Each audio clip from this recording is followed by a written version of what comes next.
Tonight, the Minnesota Twins close out the month of July and open up a series with the Los Angeles Angels of Anaheim. The Twins with a good homestand that has seen them cut into the Detroit lead in the American League Central. Right now, the Twins 2 games back and in second place. And tonight, the Minnesota Twins hope to, for the first time this year, win their 5th game in a row. Dick Bramer along with Bert Blyleven. It's been a 4-game winning streak for the Twins, and one where we've seen a lot more production from the bottom of the order. Well, you know what? You talk so much about Joe Mauer, Justin Morneau, guys in the top of the lineup. Well, to win 4 in a row, you need production from 1 through 9. And in that Chicago series, and then that last game in Anaheim, all those guys, the Puntos, the Gomez's, and the Casillas, and they have all contributed in the Twins' 4 straight wins. How they've done it, they've done a very good job of just slapping the ball all over the place. They're not guys that are going to hit the ball out of the ballpark. They get on base. They make things happen. And then the Twins' bullpen in the 4 games, a combined 1.59 ERA. You can thank the starters because the starters averaged over 6 innings per start. Didn't put a lot of pressure on that bullpen, and they did a great job. Joe Nathan picked up 3 saves in the 4 wins. Well, the month of July will come to a close for the Twins tonight, and of course August will start tomorrow, and it couldn't come against a tougher opponent. The Los Angeles Angels of Anaheim. The Twins had the Angels win 3 of the 4 games last weekend out on the West Coast. Simply put, they're one of baseball's best right now. Oh, they really are. Mike Scioscia's done an outstanding job. They're missing some power in the lineup with Torrey Hunter and Vladimir Guerrero, but this is a ball club that knows how to play the game. They play a lot like the Minnesota Twins. They rely on speed. They rely on taking that extra base and then some good, timely hitting. Well, they looked particularly impressive last weekend against the Minnesota Twins. One of the guys who was on the losing end, Nick Blackburn, will start this series tonight. First of 3 between the Twins and the Angels.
down at the Central Title, they'll get their biggest test to date this weekend as one of baseball's best comes calling to the Dome.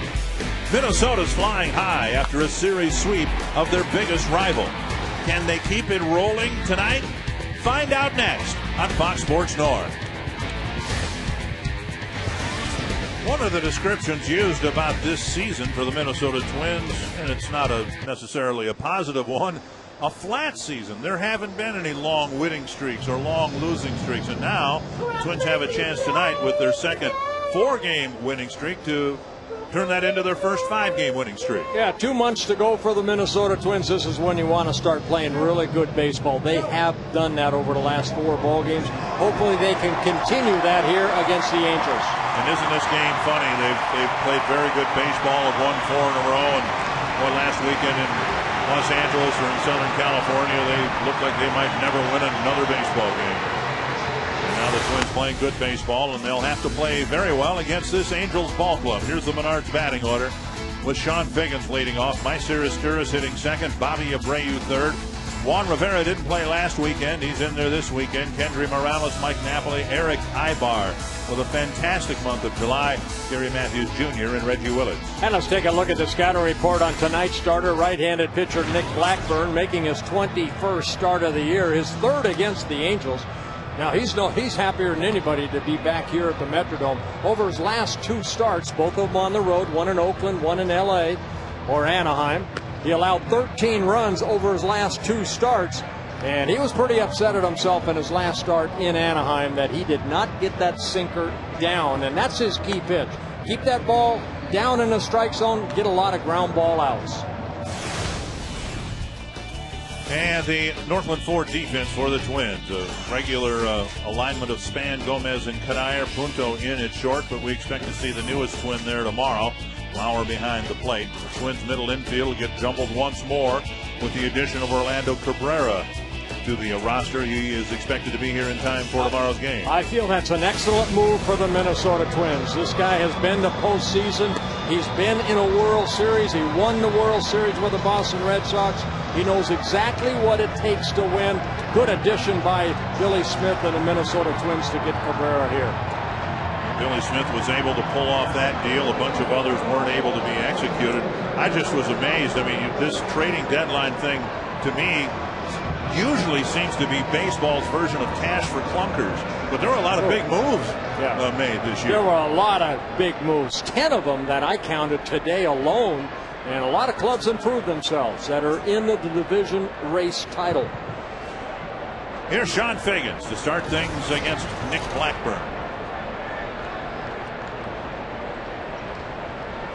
And Figgins started things against Blackburn in his last start. Blackburn had 3 perfect innings, and then Figgins golfed one out, and everything kind of fell apart after that. Yeah, both these starters here kind of had identical outings against each other. Casilla with a pickup, but Figgins with another hit. He's now 8 for 13 against Nick Blackburn. Well, this Angel Ball Club has a lot of speed, really anchored by this guy right here. Figgins, he likes to beat the ball into the turf. Right there, Casilla makes a great play, but Figgins just too quick, and he beats it out. Figgins hitting .341 as a left-handed hitter. And here is Sturris with Figgins and his speed at first. 2 pitches into the game. Blackburn's sinker runs low. Blackburn in his last start against the Angels lost 11-5. He worked 3 2/3 innings. He gave up 6 hits and 6 runs, all of them earned. And for the second straight start, he did not have a strikeout.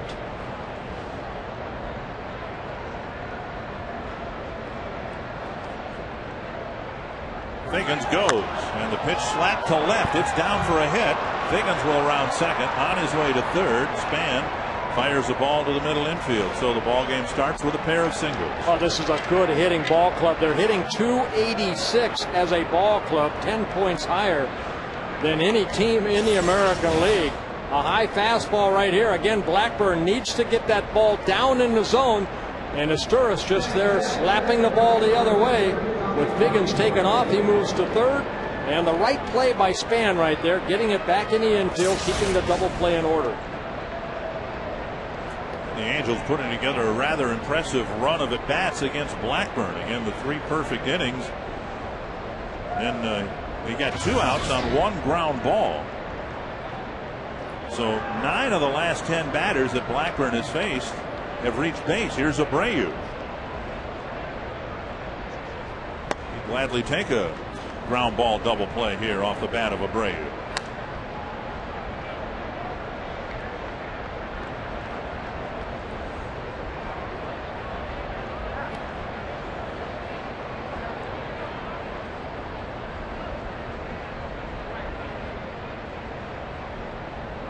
One and 0 to Abreu.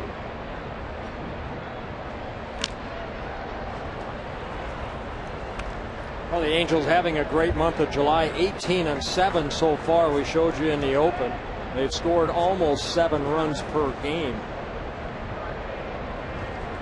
Mike Scioscia, the manager, is in his 10th season as skipper of the Los Angeles Angels of Anaheim.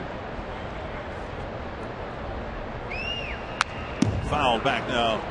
Since the Twins saw the Angels, they took 2 out of 3 from Cleveland and continued to score a bunch of runs. Here's the Chrysler key stat. Nick Blackburn typically has done good work in the early innings. Yeah, I mean, you see the first 2 innings at 1.80 ERA. Opponents not hitting much, but then after the 3rd inning, the higher average, the ball getting up in the zone a little bit. 1-1 to Abreu. High pop up to short center field. Gomez coming in, positioning himself for the catch. Figgins is coming in, and the throw is up the line and by Mauer. Asturis will go to second on the overthrow. Well, it's important to hit that cutoff man right there, even though Gomez right there is aggressive. He wants to try to cut down the runner at first. But early in the ball game, very important to do the little things against a ball club like the Angels. That ball overshoots Justin Morneau, who's near that mound. You see him getting into position with he and Joe Mauer, and the ball overshoots Justin, and that allows Asturis to go from first to second. And Figgins, with his speed, he scores easily from third. For Abreu, his 69th RBI, and it's a 1-0 Angels lead. Here's Juan Rivera with a runner at second and 1 out. Down in the dirt, ball 1. Rivera was out with a hamstring injury last weekend, getting a chance to be the designated hitter. This guy's always, to me, kind of been the forgotten outfielder out there. Look at those numbers. Yeah, he's in his 5th season with the Angels. That tight right hamstring, he missed some ball games.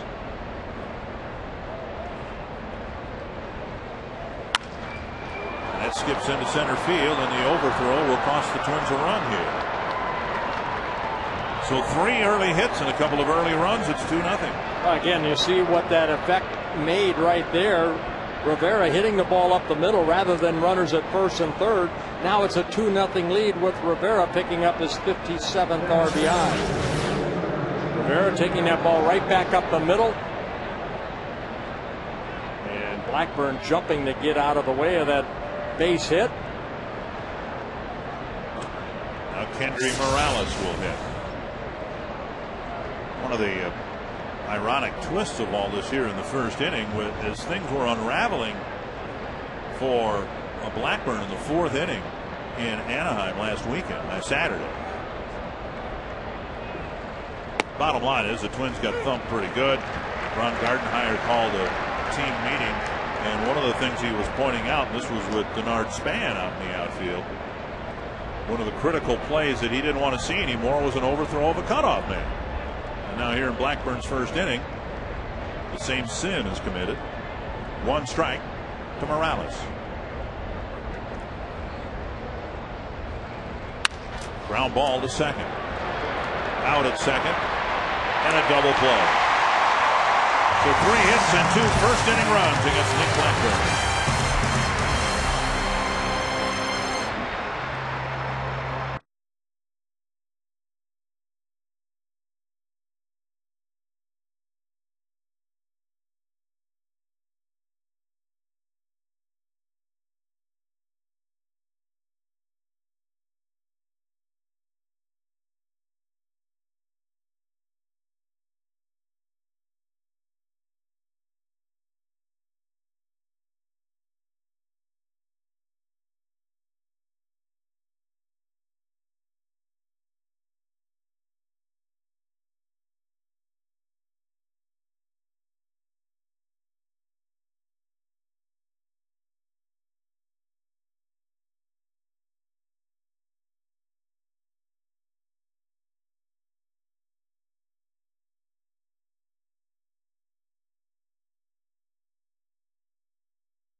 particular reason. I just never have. Here's the Menards batting order for the Twins in the opener. Denard Span, Joe Mauer hitting second for at least one more night. Justin Morneau, Jason Kubel, Michael Kadire, Joe Crede, Carlos Gomez, Nick Punto, and Alexi Casilla. And let's take a look at his scouting report on Urban Santana. He's making his 12th start. He's been a couple times on a disabled list with some forearm problem in that right pitching arm. He's pitched better on the road than in Anaheim for some reason, where he's 0-4 in Anaheim with an ERA over 12, but on the road he's 2-3 with a 3.71 ERA, and his key, the control of his fastball. He, like Blackburn, had a very short start last Sunday against the Twins. Twins beat him 10-1. 6 hits, 6 earned runs, a couple of walks in 3 2/3 innings. 1-0 to Span. Ripped foul between Jerry White and the line.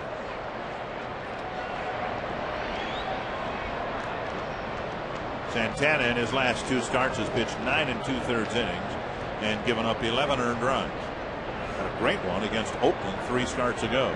Yeah, see, both these starters here tonight struggled their last 2 starts. They're trying to get back into that good rhythm. Santana worked both sides of the plate. That forward last pitch, that 4-seam fastball, then he'll try to sink it away. Pretty good changeup, and then a slider. Span backs out of the box. Santana, 26 years old, in his 5th season with the Angels from the Dominican Republic. And now between Scotty Elger, the third baseline. Twins with a 12-11 mark in July. They need a win here tonight to have a winning month. It would be their 2nd winning month in a row.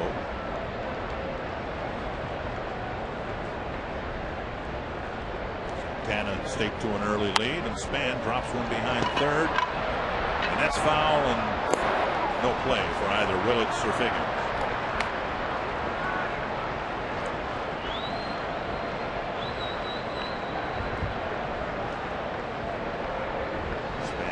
Hits and 7 at-bats against Santana.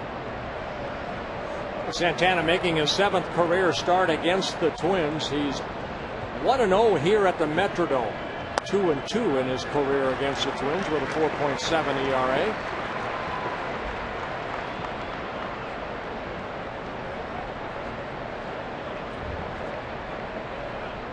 Making sure what the count is with home plate umpire Mike Everett. To short left, Ibar and Willits converge. Ibar with the catch, 1 away. Northland Ford defense for the Angels. Willits starting in left, Gary Matthews Jr. in for Torrey Hunter, who probably won't play this weekend. Bobby Abreu in right. Figgins, Ibar, Asturis, Morales around the infield, and Mike Napoli behind the plate. One gone, and here's Joe Mauer.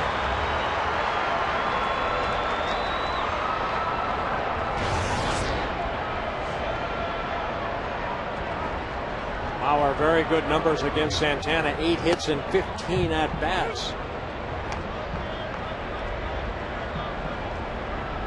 Ichiro Suzuki leading in hitting in the American League. Joe Mauer right behind him.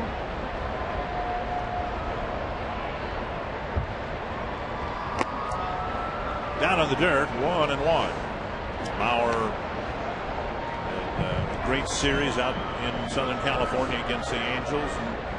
And I guess we talked about the bottom of the lineup and how productive it was in the White Sox series. And Mauer starts this series with another base hit against the Angels. Really nice to see the Twins have a sweep of the White Sox when the usual suspects really weren't involved, the Mauers and Morneaus. That's what you need to win a ball game. It's not just the middle part of the lineup or the top of the lineup. It's everybody contributing, and that's what we talked about in the open. The Gomez's, the Puntos, and the Casillas really helped in that 3-game sweep over the Chicago White Sox. Mauer aboard, Morneau at the plate. Morneau with 5 hits and 12 at-bats and a couple of home runs against Santana. He hit a home run against Santana in Anaheim in his first at-bat. That gave the Twins an early 2-0 lead.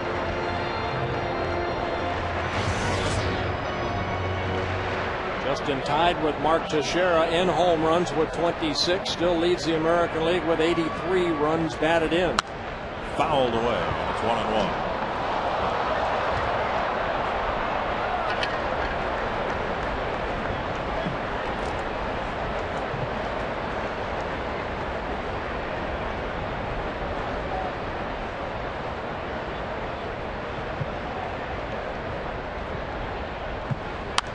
skied near the mound.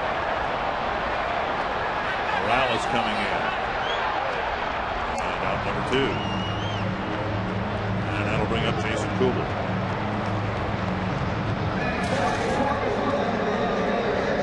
Angels, I mean, they're probably going to win their division. I know Texas Rangers have given them a run for their money. Angels 8-2 over the last 10 ball games.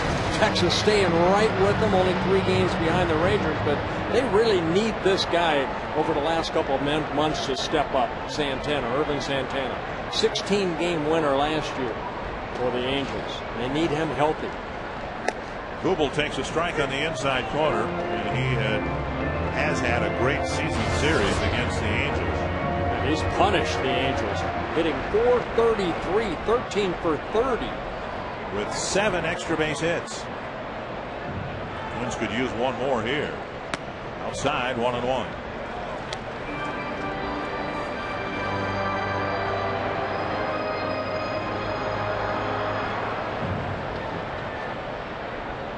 Outfield playing Kubel to pull just a little bit.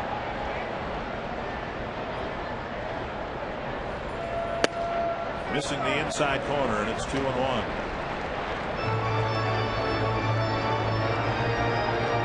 Kubel hitting cleanup.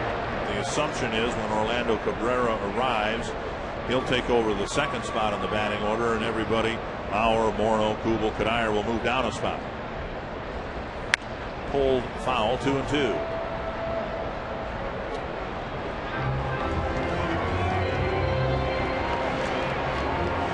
What you're getting with Cabrera, not only a very good hitter, average-wise, a .274 career hitter, a guy that is also a 2-time Rawling Gold Glove winner at short. 2-2 to Kubel. Strike 3. And Kubel's tagged for the final out. A 1-out single for Mauer. He's left the board, and it's 2-0 Angels after 1.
Saw Carlos Gomez miss a cutoff man on a throw to the plate in the top of the first, which really was a mistake. Allowed the runner on first to get to second base. Nick Blackburn is just always one pitch away from a double play with that good sinker, and you just cannot make little mistakes allowing the good Angels ball club to get extra bases when you can keep them on first and get it out of the inning with an old play from that sinker from Nick Blackburn. Dick and Bert. Yeah, thank you, Roy, very much. And you're absolutely right. That's why that play from Gomez in that first inning can kind of magnify a little bit, because Blackburn did get the double play off the bat of Morales, and there would have been runners at first and third, and the Angels may have scored only 1 run in that first inning. A helmet high fastball on the first pitch to Napoli. Now down and away, 2-0. See, in Blackburn, he's not a strikeout pitcher. I mentioned his last 2 starts, he did not get a strikeout in Oakland or Anaheim.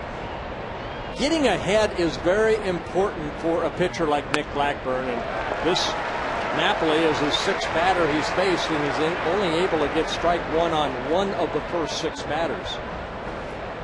Now 2-1.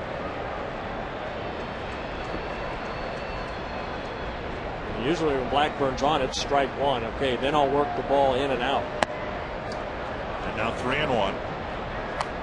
I just think that 10-day layoff that Blackburn had after the All-Star break is catching up to him right here. It's going to take him a while to get that arm kind of worn down a little bit. He almost had too much rest.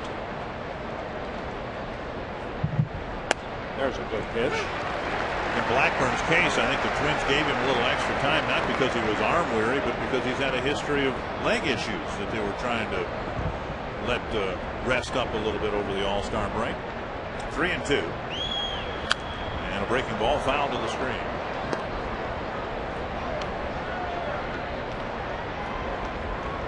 Napoli got some big hits against the Twins in the 4-game series in Anaheim.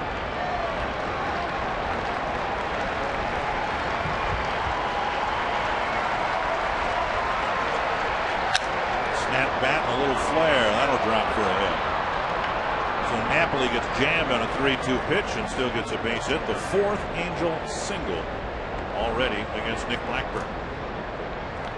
Now look at tonight's Guess the Stance feature.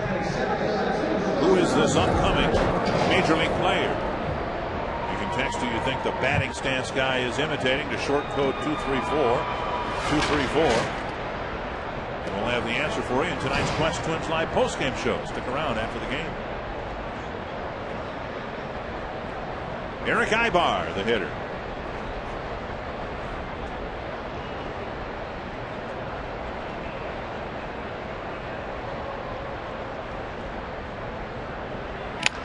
Bouncer right side, and Blackburn has to cover and does so nicely. Good play by Casilla, and Blackburn covering for the out. Well, you want your first baseman to go out after that ball right there. Don't know if Justin got a piece of it to slow it down. Very nice play by Casilla. He had to go a long way for this ball, and it's up to the pitcher to get over there. Off balance throw right on the mark, and Blackburn right there to cover the bag. Nice play by Casilla and Blackburn getting over. Now Gary Matthews Jr. Angels have 6 switch hitters, all of them in the lineup here tonight. We saw that in Anaheim. The whole infield made up of switch hitting infielders. I remember when the Twins played the Dodgers in the '65 World Series. They were, I think, all 5 infielders at that time. Jim Lefevre, Ron Fairley, Jim Gilliam. They were all switch hitting infielders. Wes Parker, I believe, was the switch hitter. Wes Parker. Maury Wills. Half swing, but a strike to Matthews.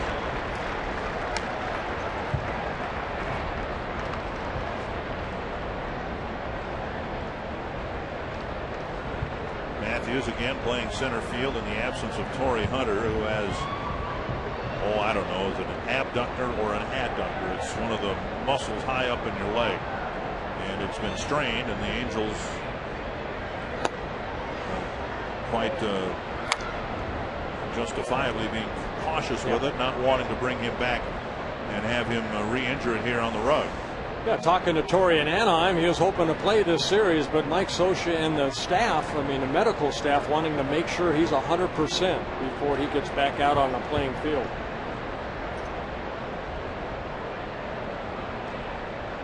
One and one to Matthews. Now 1-2. Good breaking ball right there, down underneath the swing of Matthews. Angels playing good baseball without Hunter and without Vladimir Guerrero. They're supposed to get those guys back. But if ever a team has shrugged off all sorts of adversity to climb to the top of the division, it's been this Angels team. It has been, from a distance, pretty impressive to watch. Yeah, rumors were they were really right till the last second. There's a strikeout right there by Blackburn. Good pitch, inner half of the plate. They were very close to getting Roy Halladay. I mean, very, very close. And they just at the final end said, "Oh, we can't give up." Maybe exactly what Toronto wanted. Good strikeout pitch right there by Blackburn, picking up his first strikeout. You can imagine the Toronto Blue Jays wanting a good part of what got the Angels into first place in the first place. Here's Willits with 2 gone and a runner at second. Yeah, Eric Ibar's name kept popping up. Brandon Wood, promising young corner infielder. Joe Saunders, the pitcher. Right.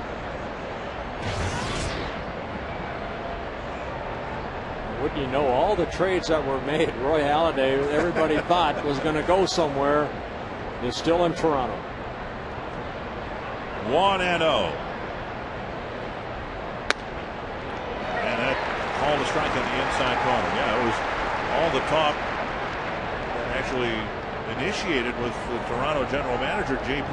Ricciardi, what was it, 6 weeks ago, that really started the rumors flying about the trade deadline and who was going to go where, and a lot of people moved, but the guy who started it all is staying put.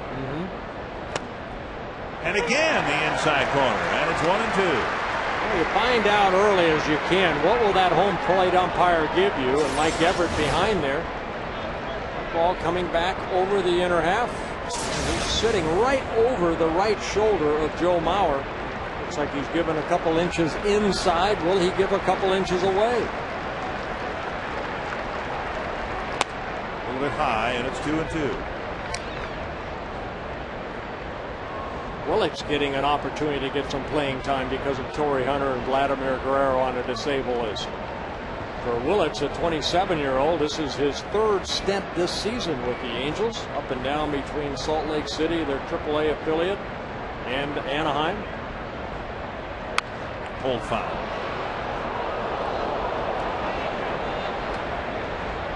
Abbott likes to choke up on the bat, just make contact. The Twins are playing the Angels, the Tigers are playing the Indians, and the White Sox are hosting the Yankees. We'll update you on those scores occasionally here tonight.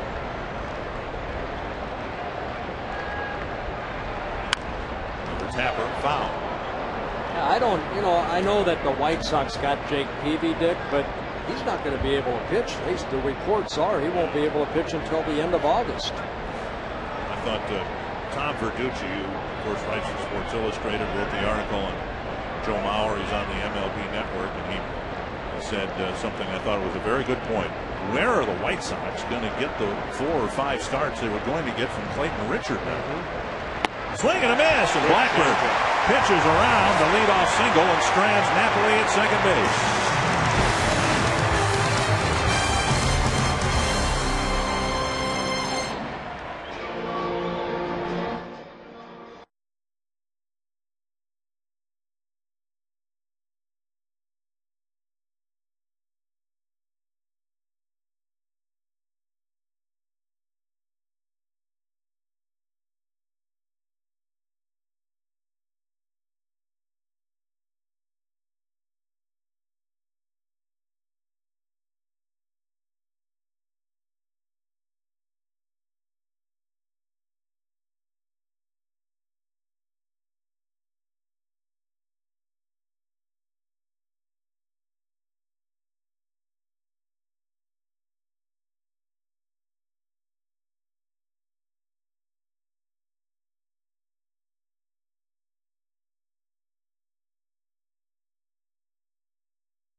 The Twins did make a deal before today's 3 p.m. trade deadline. Major League Baseball, they acquired shortstop Orlando Cabrera from the Oakland A's in exchange for a minor league prospect. And about an hour before game time, he met with the media by conference call today, and he said that he and his family are very, very excited to come to a great baseball city, and he loves the way the Twins play baseball. That's the thing he observed the most, was Twins baseball and the way they operate. And he was also asked what he was most excited about getting onto the field. He said, hey, who doesn't like a little M&Ms from time to time? Okay. Well, Michael Kadire will lead things off in the second. Thanks, Robbie. Here's a liner to right field and down for a hit. The Twins get a leadoff single from Kadire. On the top of the inning, you saw Mike Napoli kind of fight off a pitch middle in, and Michael Kadire, he has shown us that he really likes that ball down in the strike zone. Able to get down and kind of just get that ball. You see, they want the ball inside, but Kadire just going down to get it quickly and hitting it softly into right field. Here's Joe Creedy. And he takes outside a ball. Creedy didn't play against the Angels much last weekend. The sore shoulder that he had kept him out of the lineup. 1-0. A high drive to deep center. Matthews going back. Kadire coming back to set up a possible tag, and he's going to try, and he is going to reach. So, a good read by Kadire. Retreating to first and advancing on the deep fly ball. Good base running right there, because when he went about halfway, he saw that Matthews went back, and Matthews was probably going to make the catch. Then he tags up right here and hustles into second base. So good base running right there by Kadire. So here's Gomez, who, as usual, had a good, impactful series against the White Sox. Inside, ball one.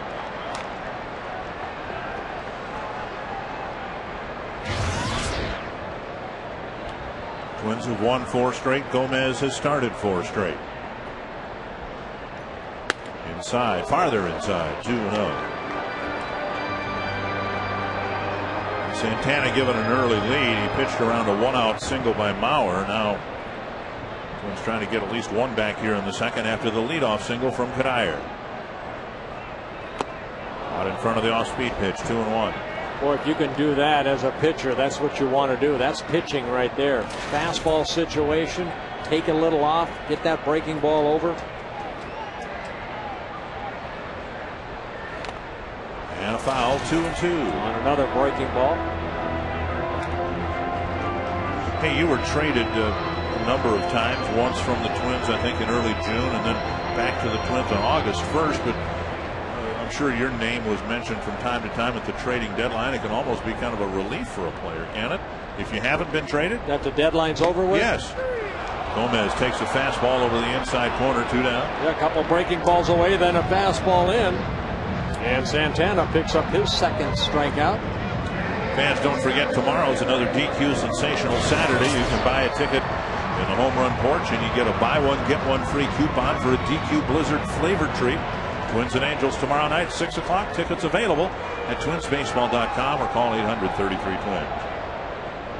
I think as a player, your name is mentioned. You get excited sometimes if you're, say, in Cleveland, where I was, and there was talk about maybe going to a contending ball club.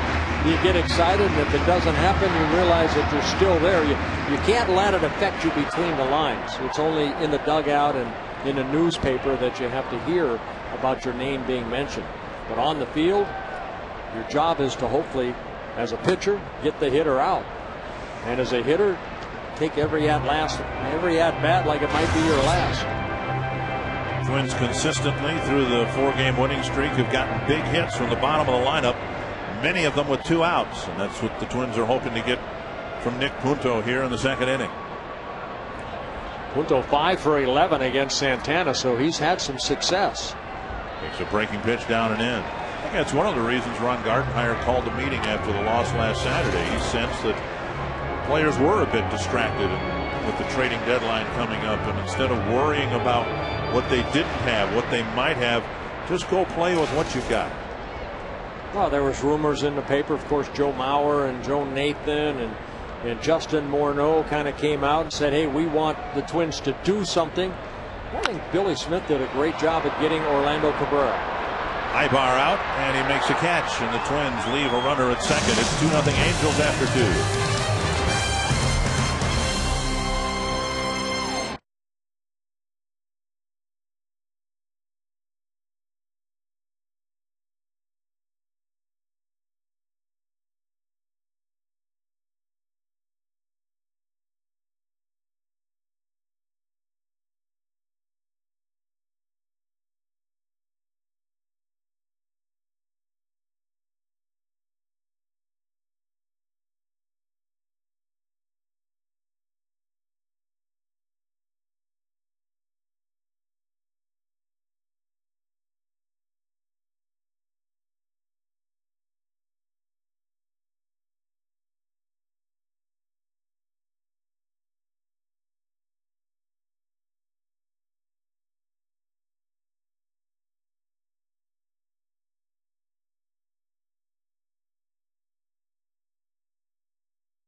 Today, once you get down to the Twin Cities, you can ride the Hiawatha Line light rail running from downtown Minneapolis to the Mall of America and back, being extended by a few blocks beyond the current end at the Warehouse District to connect to the new multimodal station right next door to the new Target field. I know Robbie in Smokowski uses that a lot. Light rail.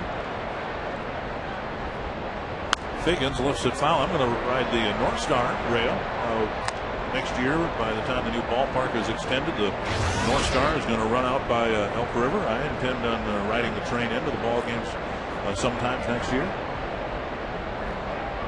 1-1 to Figgins. And there's a strike. Again, it's Figgins who's been instrumental in starting an Angel rally, not just against Nick Blackburn, but it just seems like he has always been a guy who's gotten the big hit, and in the first inning it was a leadoff single that eventually led to a couple of runs. Fouled over the dugout. He's one of those guys as a pitcher, you go in, you look at the lineup and say, boy, I've got to keep this guy off the bases, because look at the 31 stolen bases. You know, he's hitting over 300. He's a guy that really gets the offense going, creates a lot of havoc on the base paths. 1-2. Breaking ball wide of the plate, 2-2.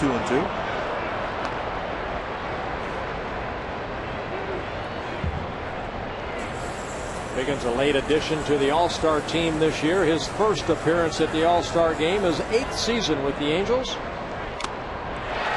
And he strikes out here to start the third inning. And Nick Blackburn, who had no strikeouts his last 2 starts, picks up his 3rd straight strikeout.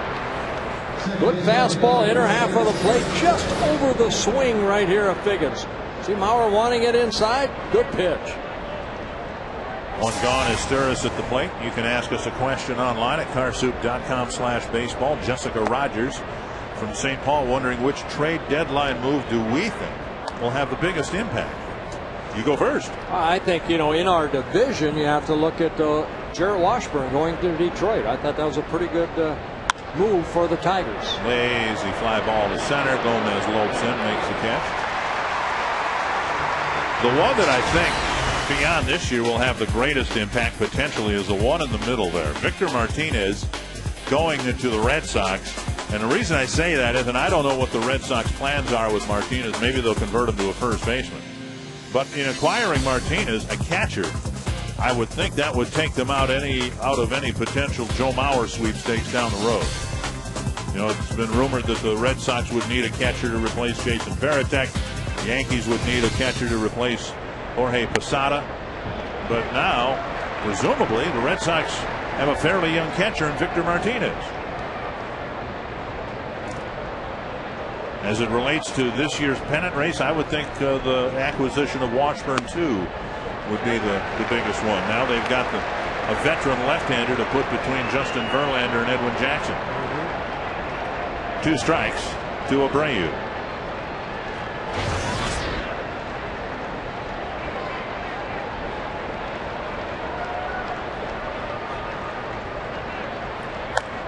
And Billy Smith addressed it with the media. The thing that was kind of interesting to me, and I think a lot of other people, that there weren't more relief pitchers moved. And speaking of Detroit, Joel Zumaya is going to have season-ending shoulder surgery now, and it seems to me that they have had a bigger cavity in the bullpen than they did in their rotation, but they didn't address that. Couldn't address it. Well, even though the trading deadline was today, now they can still go through waivers and all that stuff. So I'm sure the trading is not going to be over with. 2-2. And now a full count with Rivera on deck. You remember, because it said here in the media guide, you were obtained by the Twins on August 1st. 1985. 1985. Was that a waiver deal? Because the deadline, even back then, I think, was the 31st of July. Straight trade, as far as I remember. For some reason, it's listed as the trade being executed on August 1st, which I think was still after the deadline.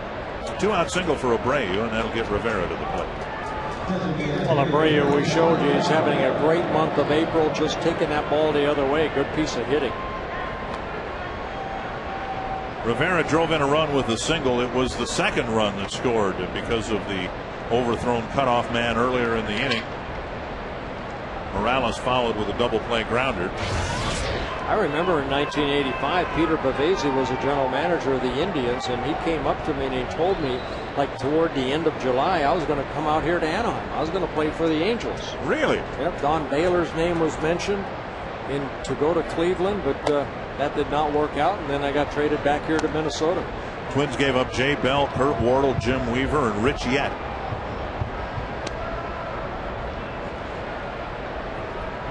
One and 0.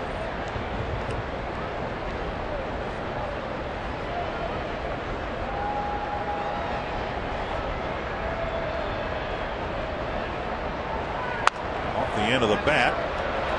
And Morneau stays with it. Blackburn with a bag, and the inning's over. Good inning for Blackburn.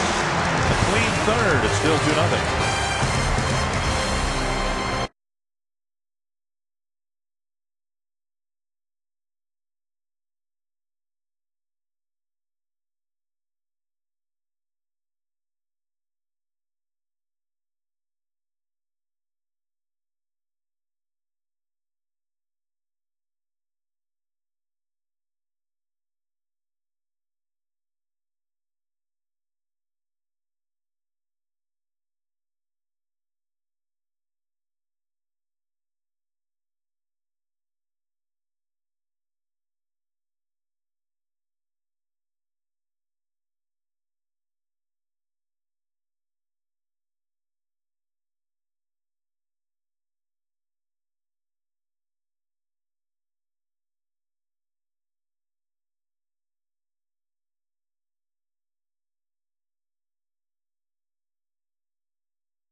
singles in the first inning.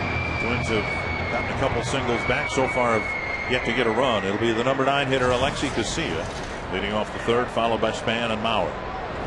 Inside a ball. Of course, with the acquisition of Orlando Cabrera, who will arrive here tomorrow, the Twins need to make a roster move to make room for Cabrera. And Ron Gardenhire talked about that this afternoon, how that is a really unpleasant part. He's happy to be getting a veteran like Orlando Cabrera, but he knows that somebody's got to go off the roster. And it doesn't take too much imagination or speculation to see Alexi Casilla's name on the list. Brian Busher, someone is going to have to be taken off the roster to make room for Cabrera. That move, the Twins say, will happen after the game tonight. 3-1 to Casilla. And a strike.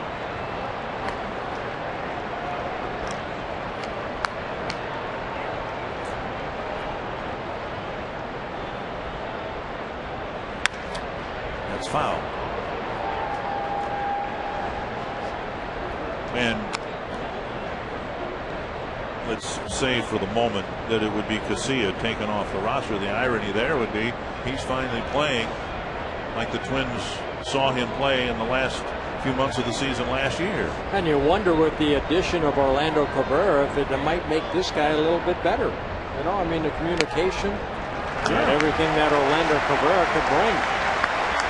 Leadoff walk here in the third. On this date in 1989, our Cabot Woodstein legendary performance, the Twins traded AL Cy Young winner from the year before Frank Viola and outfielder Loy McBride, who never played for the Mets, for 5 pitchers.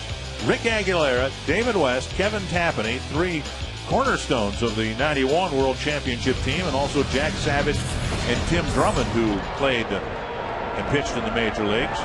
He was the first, Viola was, Cy Young winner to be traded during the following season. And that was, we thought, the last time a team would ever trade a pitcher and get 5 pitchers in return. And the White Sox gave up 4 pitchers, including Clayton Richard, to get Jake Peavy today. Yeah.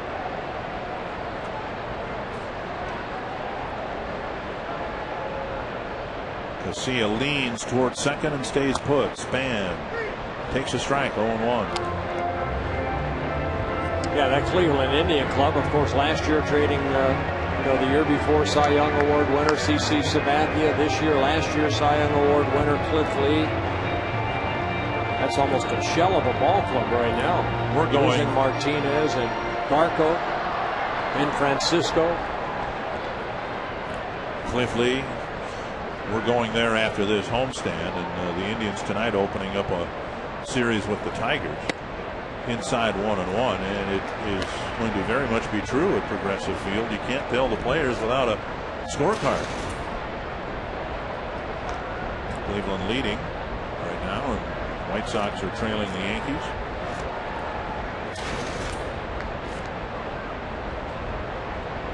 Casilla at first. Span takes ball 2. Twins weren't able to do anything with Kadayer's leadoff single. We'll see what they can get done with the leadoff walk. Oh, Napoli, very good arm behind the plate. Santana's going to try to utilize that slide step to keep Casilla close to first base. Casilla 7 for 7 in stolen base attempts.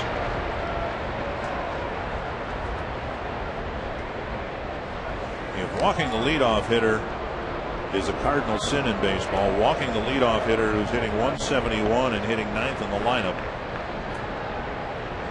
is really something. It's 2 cardinal sins. It's 2 cardinal sins? Yep.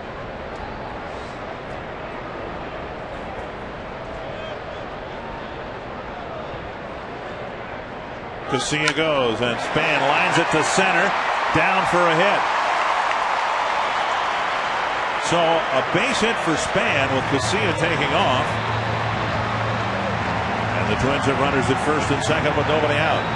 Well, Span got a ball up right there and hit it sharply with Casilla taking off, and Casilla had to kind of hold up at second base, or just before second base, just to make sure that ball was going to fall in front of Matthews. So Casilla moves over to second. Twins get their third hit off of Santana. For Menards span his first. Bauer singled sharply to center his first time up. Career high 9-game hitting streak now for Menards span.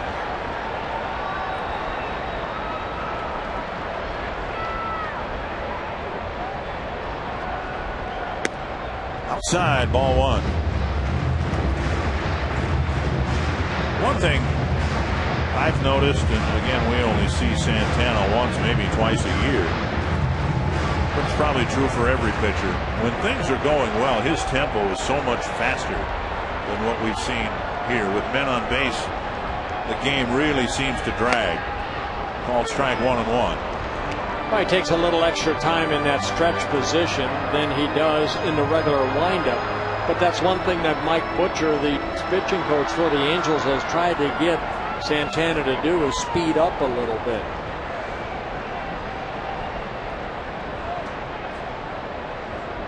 One and one to Bauer. A high fly to deep right center field. Matthews chasing it. It is gone. A home run.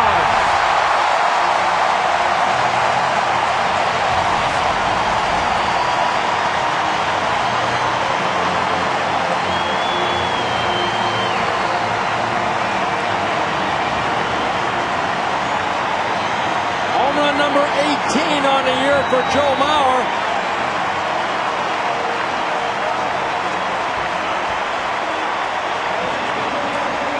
His first 3-run home run of the year puts the Twins up by a run. Fastball that came back over the plate. And Joe deposits it over the right center field baggie.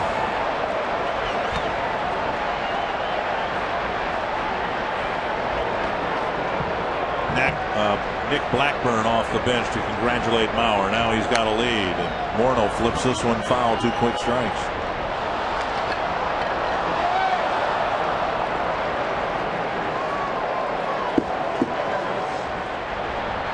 Oh, 2 to Morneau. Nobody gone here in the third.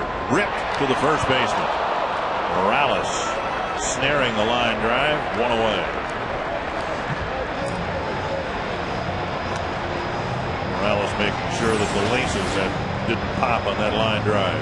Justin hitting this ball sharply right at Morales. That home run by Joe Mauer, his 18th of the year, the 12th that Santana has given up. This is his 12th start. Jason Kubel takes ball one. Kubel struck out on a pitch in the dirt to close out the first inning. Most of the home runs going to left. His third pulled to right field, all probably as much center field as right. In a little notch area in right center field. That's called on the inside corner, 1 and 2.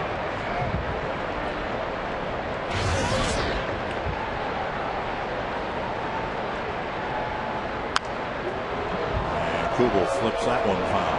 Santana making his 12th start of the year for the Angels. He's given up 5 or more runs in 7 of his first 11 starts.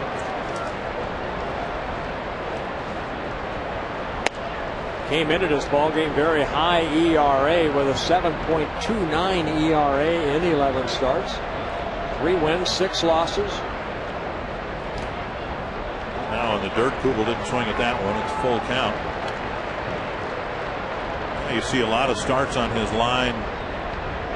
Starts lasting 5 1/3, 5, 4, 3 2/3 his last time out. Just hasn't been able to consistently give the Angels what they're looking for. Now Kubel swings at another breaking ball and strikes out, 2 down. Strikeout number 3 for Santana. Target Field opens up next year, and demand for group outings will be at an all-time high.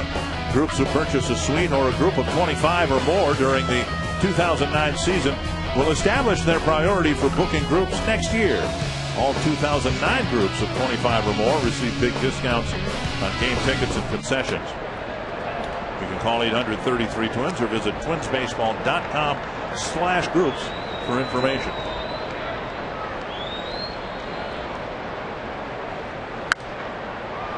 One and one. Ryer's single got as far as second base in the second inning.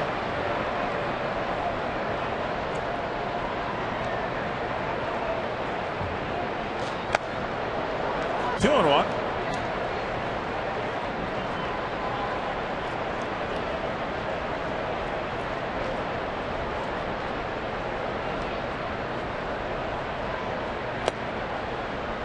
And now 3-1 with Creedy on deck.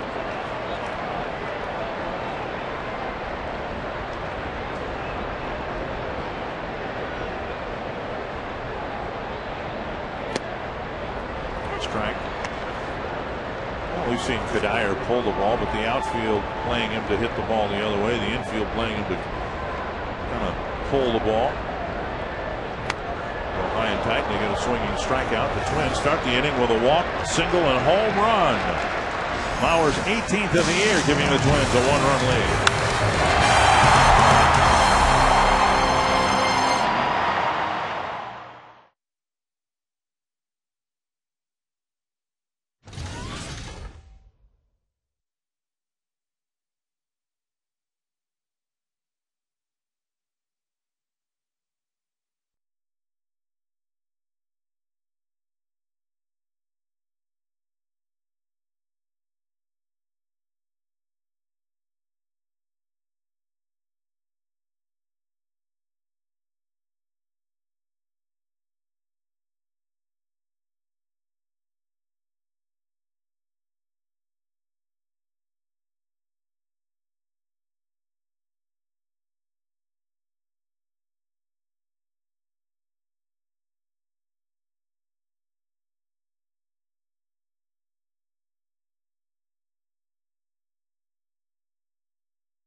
Twins will play with the lead as you look at the Grand Casino game reset. Well, Joe Mauer with his 18th home run, a big 3-run home run after the Angels took an early 2-0 lead off of Nick Blackburn in the first inning.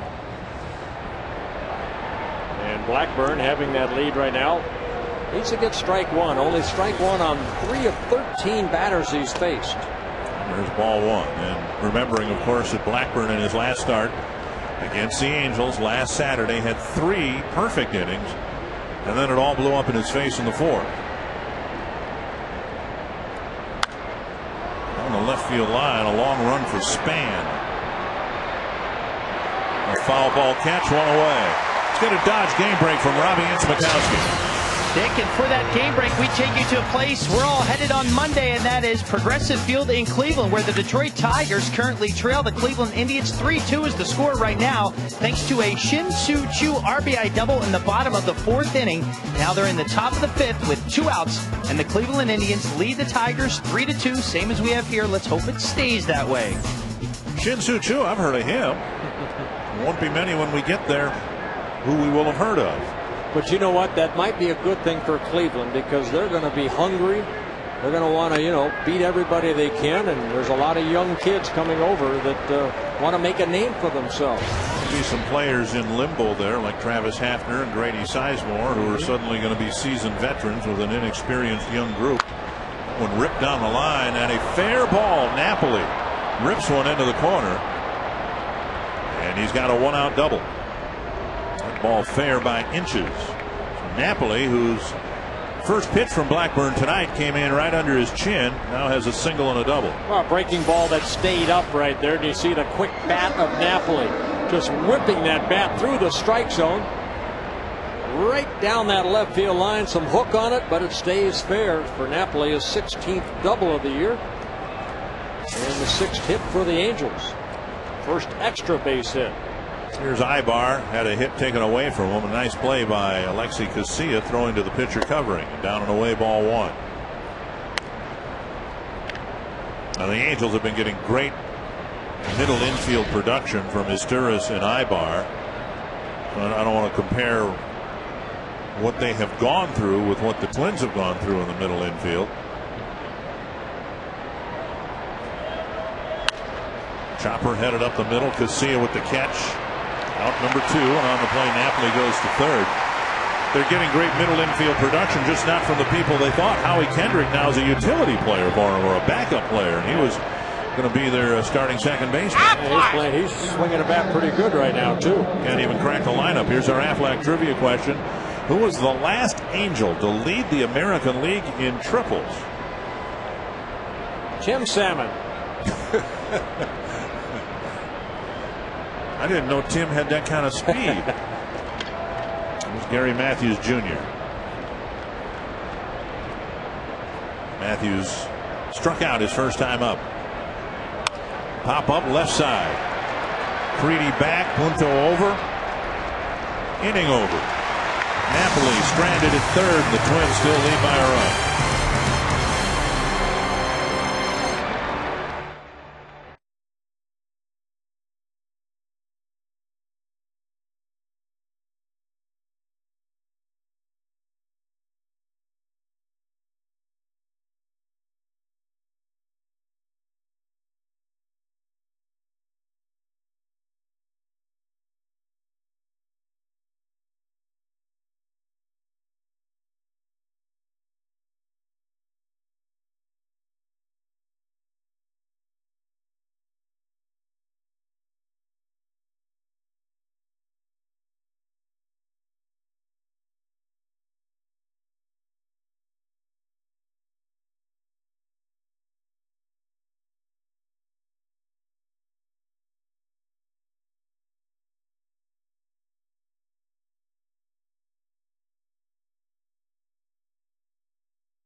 Online backup service with Quest high-speed internet.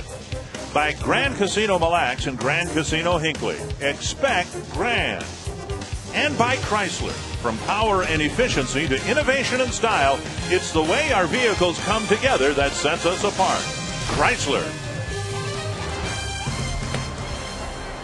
First pitch to Joe Creedy, missing inside, ball 1. Creedy with a deep fly to center. It advanced Kadir from first to second. Caught by Matthews out near the warning track.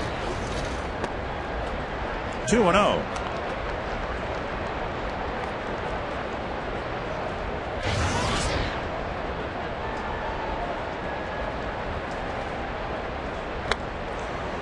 Creedy's status with the Twins, of course, just a one-year deal, a lot of options built into the contract and all that.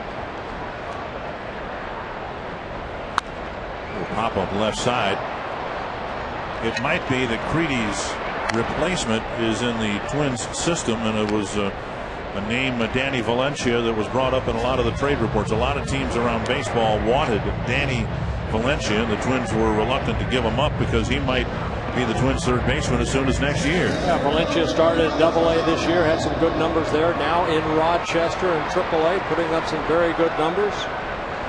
But you see Santana right here. He's working quicker. You know, when he's in that windup, he's got a good pace to his pitching style.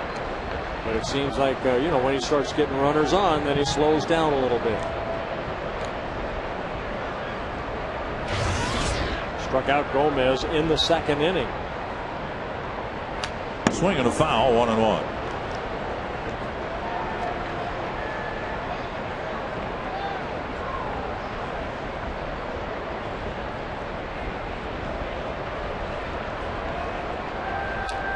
And he bunted it. Where was he? Was he in the box? Yes, as home plate umpire Mike Everett. That's what Mike Everett's saying right there, that the ball made contact when Gomez was still in that batter's box. And of course, that gets a predictable response from Mike Scioscia. And he may ask for some help from one of the base umps. Well, you got to like a home plate umpire that just comes out and makes that call right away. You know, there is no indecision on Mike Everett whatsoever. As soon as that ball made contact, he was saying, pointing at Gomez. There's the umpires. Gary Davis, the crew chief at second base. It happens to Gomez once or twice a year. It comes close to happening another 5 or 6 times. He seems to want to run before he bunts. 2-2. And he slaps one down the right field line. He'll round first. And he'll gain second base. Beep. The more Carlos Gomez can use the whole field like that, the better off he and the Twins are going to be. Well, watch this pitch right here. Now you see Napoli wanted to go back in again where he struck him out in his first at-bat. The ball was away. He just slapped it that way. So the speedy Gomez, he knows it's a double right here. He knows Bobby Abreu's not going to throw him out at second base. And he slides in safely. For Gomez, his 12th double of the year. Gomez slides in under the tag. Roy Smalley. Carlos Gomez kind of seems to be getting his season started here in late July. And a lot of it is getting started by hitting the ball in the opposite field, Dick, just as you suggest. The more he has success at that, the more it will give him the confidence, and he will not be pulling off those breaking balls that we see so often, where he's looking for fastballs to really drive to left field, and he starts swinging at fastball before he really recognizes the pitch. Turns out to be slider, and he's way out in front of it. If he will just hit the ball, set up to hit the ball the other way, those curveball strikes will go a long way to left field. Now to right center field toward the gap. Gomez will score. Punto has at least 2. He's got at least 3. And the bottom of the order comes through again.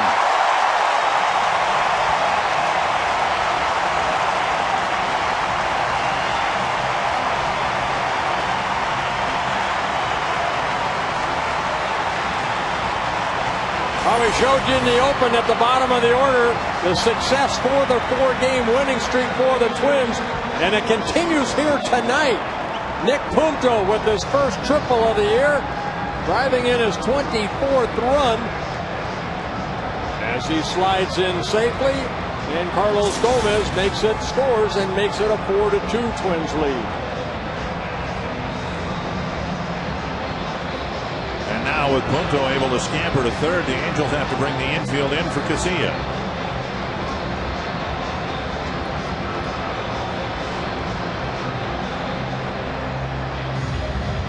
Still, one of the coolest things to see is a triple, especially from a speedster guy like a Punto or a Gomez or a Casilla.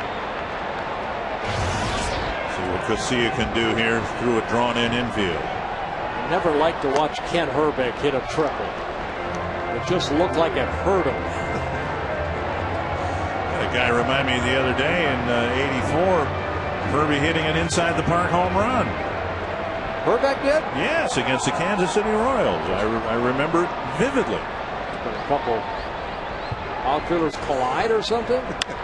High pop-up, short right field. Abreu coming in with the infield in. It's the first baseman, Morales, and Punto playing it halfway, retreats to third. Wow, now what a nice play right there with the infield in. Abreu kept running, coming in.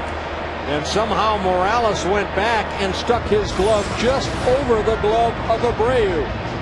Watch this right here. Just a nice running catch by Morales, because you have to keep your eye on the ball. And he gets the ball back in. So Casilla can't get the runner in from third. We'll see if Span can.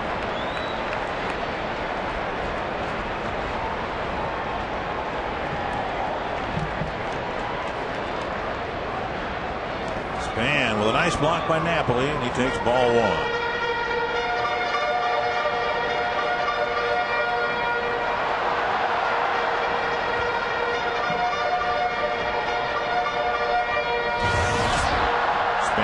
single in front of Mauer's 3-run home run in the third. The Twins have added another run so far here in the fourth.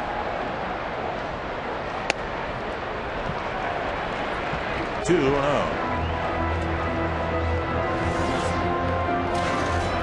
A lot of pitches thrown here by Santana here tonight. 75 pitches, 44 strikes.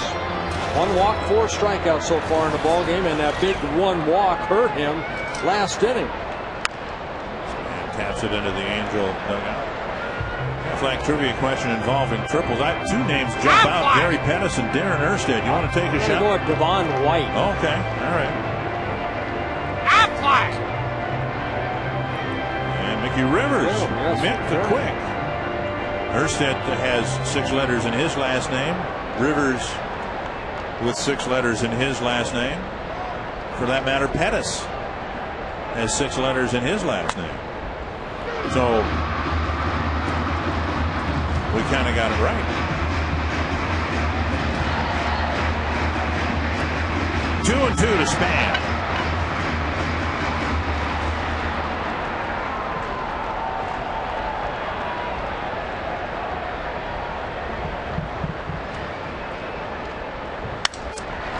Busted bat, short right field. Abreu coming in, can't get there. A base hit. Span runs to second. Punto scores, and it's 5-2. Second hit for Span, and a big one with 2 out in the fourth. You know, we saw this from the Angels in the first 3 games in Anaheim. It seemed like a lot of their hits kind of worked like this. Little bloopers that fell in, and right there, Abreu, he can't get it, and as he does, able to knock it down, he doesn't know where the ball is. And it's an RBI single for Span, his 38th RBI on the second hit. And his 6th double of the year.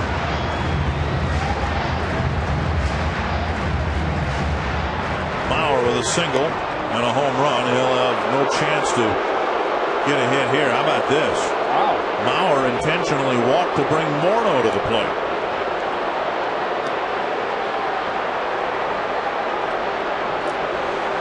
Mike Scioscia does a lot of things that a lot of managers say, well, why is he doing that? But a lot of times it pays off. So Mauer has 2 hits. Morneau doesn't have one yet. He hit the stuffing out of the ball and lining out to Morales in the third. Morneau started the scoring on Sunday against the Angels. Yeah, that's a 2-run home run off of Irvin Santana. Then later in the ballgame in the 7th inning off of Shane Lutz. Hitting a solo home run in the Twins' 10-1 win. Deep to right, but it's foul. Wow. He was ready for that. He hit it about 10 rows back into the upper deck.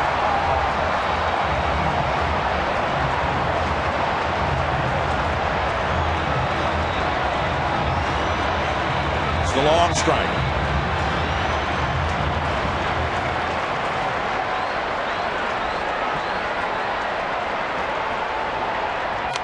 Foul back, 2 strikes. Morneau with a pop-up to Morales, and then the line drive in the third.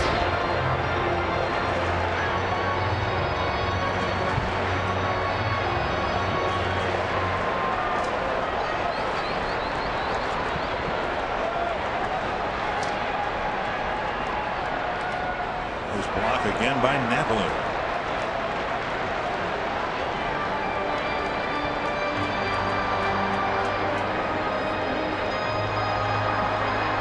I found it in that first game of the series. Remember, Mike Scioscia in the 8th inning walked Michael Kadire intentionally to face Brendan Harris. Right. And Harris made the final out of that inning.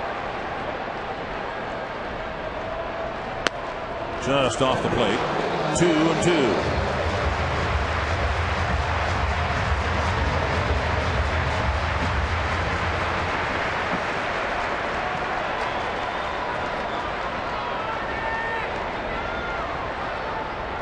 Got him with a high fastball. The Twins go get 3 extra base hits. It started with a 1-out double by Gomez, and they tack on a couple more runs in the 4th.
The Minnesota Twins have a 5-2 lead as we head into the 6th inning. I'm Robbie Mikowski inside the Minnesota State Lottery Winner's Circle. And I've got $100 in Minnesota Twins scratch-off lottery tickets for Mary from Richfield. And it is your birthday, Mary. Happy birthday to you. What does it mean to be circled by Bert at a Twins game on your birthday? It's wonderful.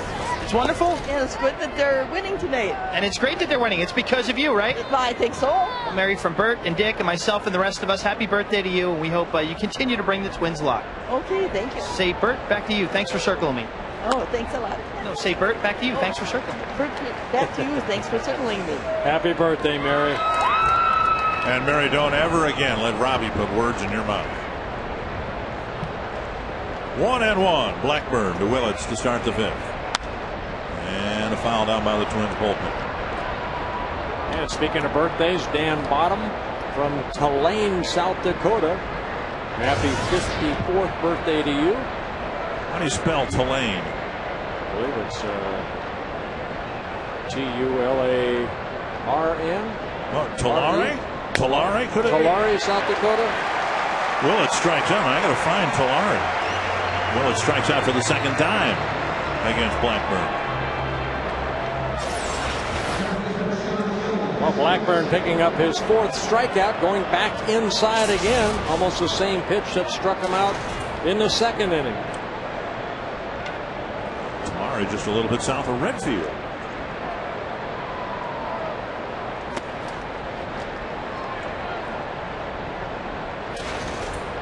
And down there by Rockham, Dolan, Hitchcock. Blackburn's pitch count very good. This will be his 59th pitch here with 1 out in the 5th inning. 1-1 to Figgins.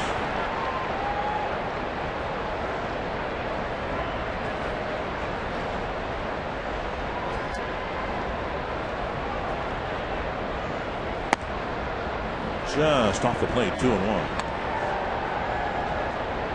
Blackburn, for some reason, he's had so much success here at home where he has struggled on the road. 13-3 here at the Metrodome. Very good combined 2.85 ERA. And on the road, 6-15 with a 5 ERA. Home field advantage for Nick Blackburn. What is it? Comfort mound zone. Or what? Good, just comfort zone. I don't think Nick Blackburn probably has an answer for why he pitches better here than on the road. A lot of things come into play. Maybe, you know, the Twins, the way they've been able to come back from that 2-0 deficit, get some runs, make them feel a little more comfortable. 3-2 to Figgins. And he does it again. His 2nd hit against Blackburn. He's now 9 for 15. 600 batting average against Nick Blackburn. Dairy Queen's Miracle Treat Day is right around the corner, and here's Matt Guerrero with the details. Fox Sports North and the Minnesota Twins encourage you to visit any participating Dairy Queen location on Thursday, August 13th for Miracle Treat Day. For every Blizzard treat purchased, $1 will be donated to Gillette Children's Specialty Healthcare. Visit www.miracletreatday.com for a list of participating locations. Outside ball 1 to Esteras. We went to Gillette Children's Hospital on the winter caravan. We met a lot of nice young kids going through a lot.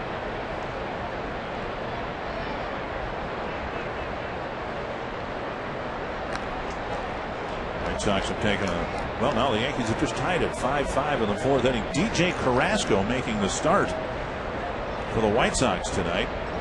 Clayton Richard was supposed to make the start, but he was traded today to the Padres.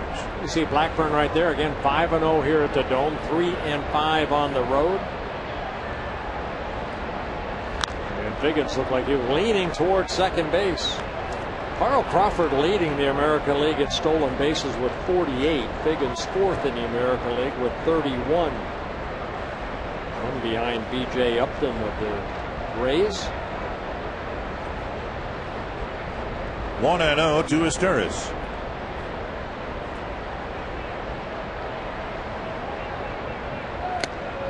And a strike that covers the corner.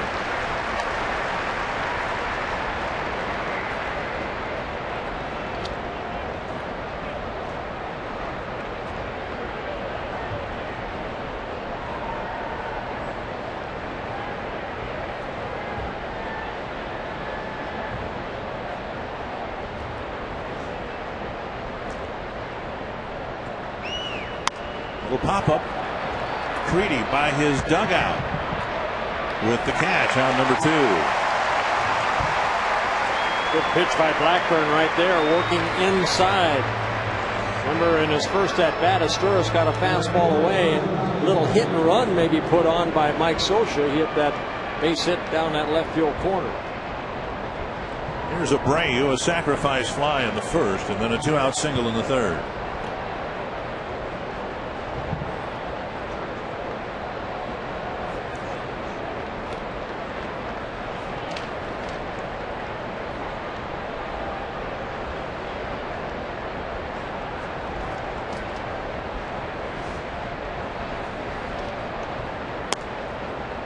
Strike on the outside corner. Like Figgins, Abreu has had uncommon success against Blackburn. He's now 6 for 11 against him. And of course, last year, early in the season, Abreu hit that hard liner off the face of Blackburn here at the Dome. He's one of these hitters that he's not afraid to get 2 strikes on him. He's pretty much right on top of the plate.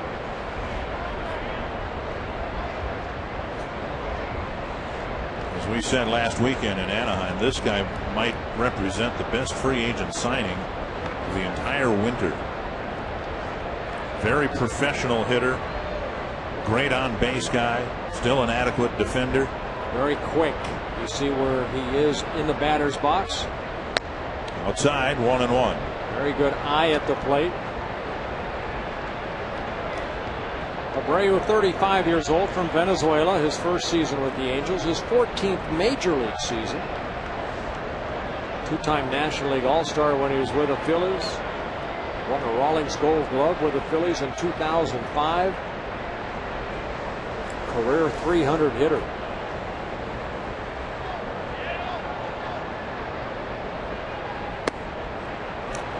Blackbird's come inside to get that pitch called for a strike, but not to Abreu. 2-1. Hits are even at 7 apiece, and the Angels have at least 1 hit in every inning against Blackburn. Only in the first, when they bunched together 3 hits, have they scored a run.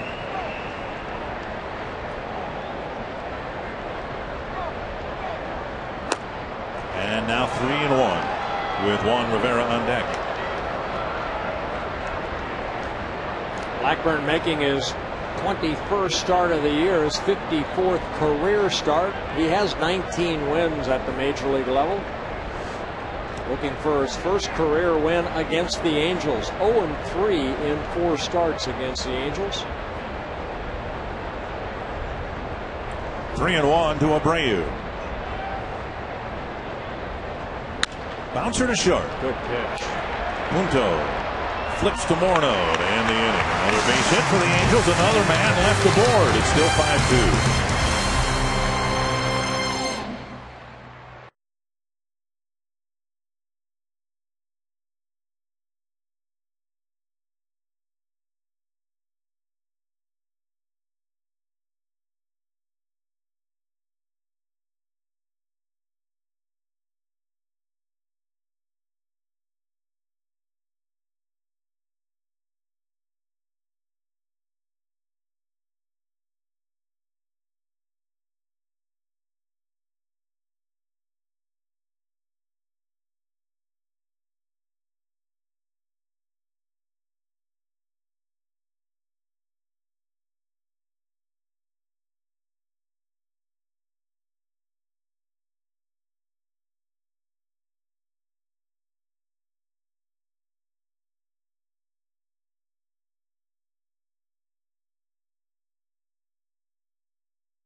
Burke Lineup and Dick Bramer, it would be Minnesota's first 5-game winning streak this year. And it would come against a team that took care of the Twins in the first 3 games last weekend in Anaheim. Kubel takes a strike at the knees.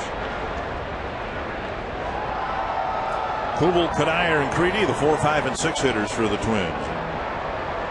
Santana's had little trouble with those guys. It's been the guys in the top and the bottom of the order that have given him trouble here tonight. Well, Angels making their second appearance here. That they were swept by the Twins back in the middle of April. Game 1 of that series is when Jason Kubel hit for the cycle. And Kubel getting a lot of breaking pitches in the dirt from Santana here tonight. 2-1.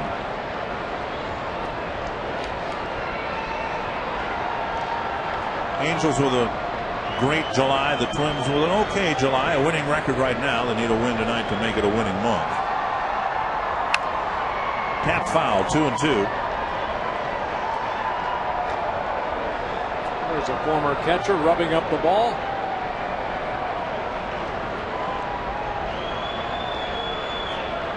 With some strong consideration for manager of the year this year. Another Tapper foul. And you take everything into consideration, what the Angels dealt with in the opening weeks of the series. Most significantly, the tragic death of Nick Adenhart, but injuries to Lackey, Santana. And they stayed together, skied behind second base. Ibar out, Matthews in, and Ibar playing short like he was born in the Metrodome. 1 down.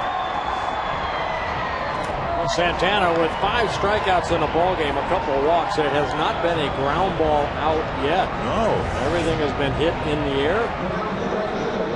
8 fly ball outs along with his 5 strikeouts. Kadire singled leading off the second, got as far as second base, and then he struck out to end the third.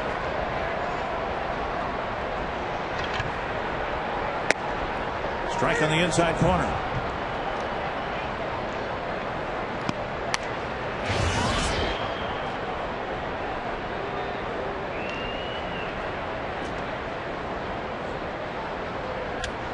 Another one. Strike 2.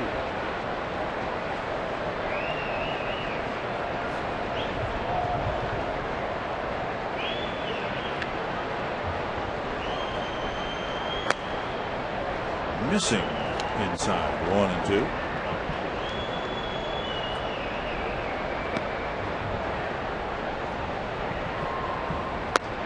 Got him.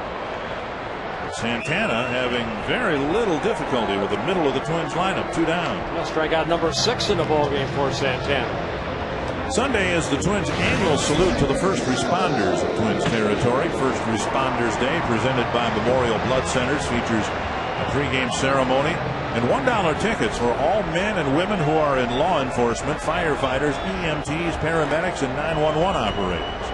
Tickets must be purchased day of game, and for more information you can call 800-33-TWINS or visit twinsbaseball.com.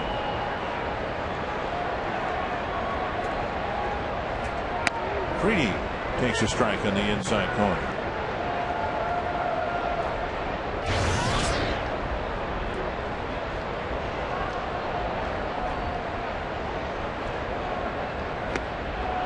One and 2.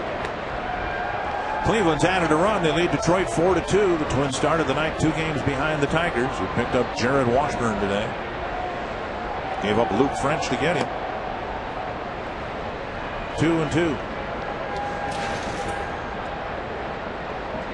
Yeah, 2 left-handed pitchers, 2 right-handed pitchers.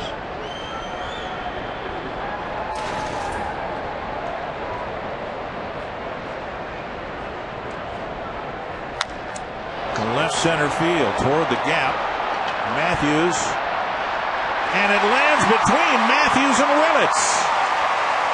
That ball was in the air a long time, and Willits looked at Matthews. I looked at Matthews, and he never got there. Well, Matthews was shading Creedy like he shades Kadire. That ball did have a lot of hang time right here.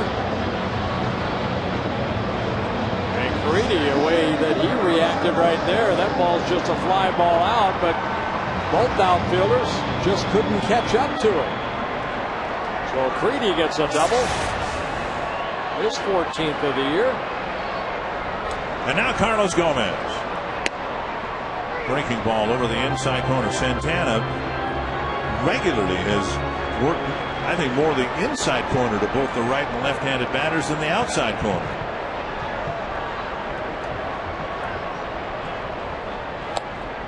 One and one.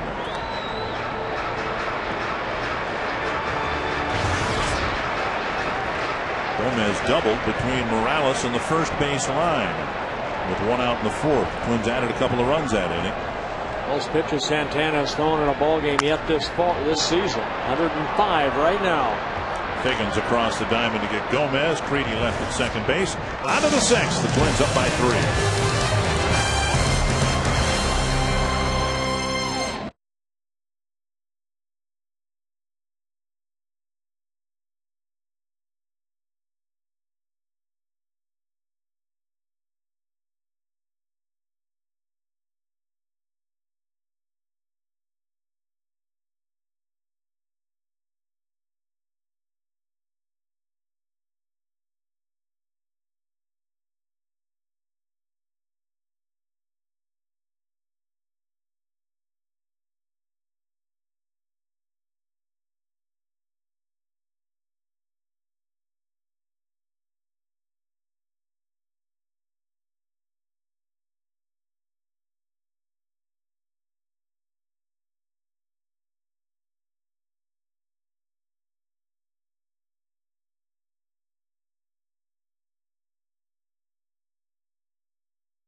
In 5 innings against Irvin Santana and a 5-2 Twins lead. Time now for the Quest high-speed pitch, brought to you by Quest high-speed internet. Well, Santana clocked as high as 91, as Nick Blackburn is. Blackburn was 71 pitches in 5 innings. Santana with 105. Juan Rivera will lead off the 6th against Nick Blackburn, who starts this inning with 71 pitches. Ball 1.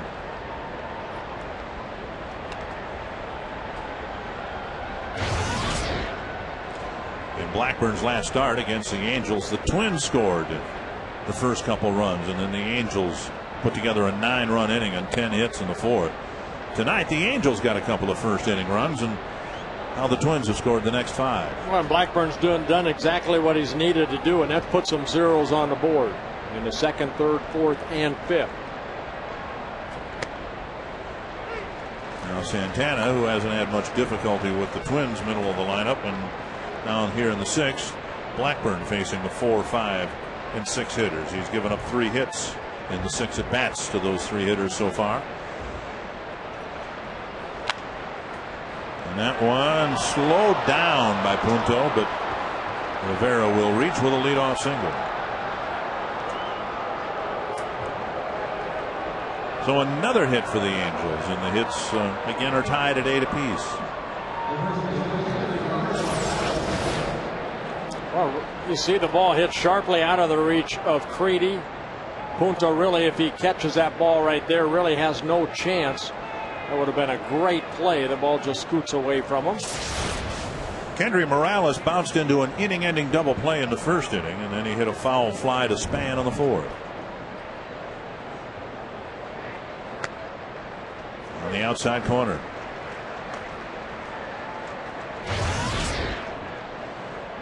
I was at Blackburn's game against the Angels, watching. And now Blackburn isn't a dawdler by any means, but and even though he didn't get through the fourth inning, it sure seemed like he was picking up the tempo a little bit, trying to work even quicker. And the challenge, I guess, would be to do it in situations like this. It doesn't matter to Mark Burley whether there are guys on base or not. He keeps that pace going. Well, he'd like to get a ground ball right here. He's had 10 double plays turned behind him. Last year, 31 double plays behind Blackburn in 33 starts.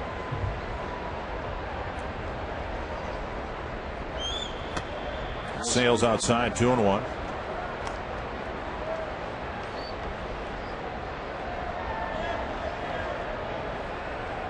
Blackburn relies on movement, changing speeds.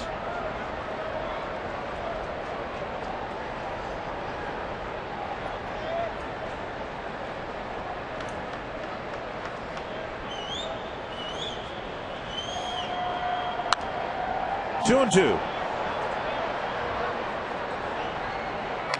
Angels with a 3-game lead over the Texas Rangers.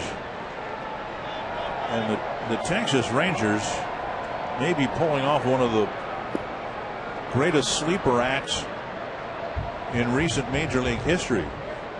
They're in the race. They also are playing .570 baseball. They're just a game behind the Red Sox in the wild card standings. 2-2 to Morales. And a high pop-up near second base. That hits something. It's alive and it drops. Now they can get the force at second base. Again, the change in the ground rules a few years ago still allows for the ball hitting the ceiling or anything suspended over fair territory, and the ball still being in play. If it's in foul territory, it's a dead ball. I know Mickey Hatcher, the hitting coach right there. I'm sure talking about the Dave Kingman ball that went up into one of those holes. And Morales right here, he hits the baggy roof over the playing field. And Nick Punto, you see his reaction right there. Where'd the ball go? And Punto alertly barehands it and gets the force out at second base. Now, how do you rule that? Well, technically, he grounded into a fielder's choice, even though he hit it a mile in the air.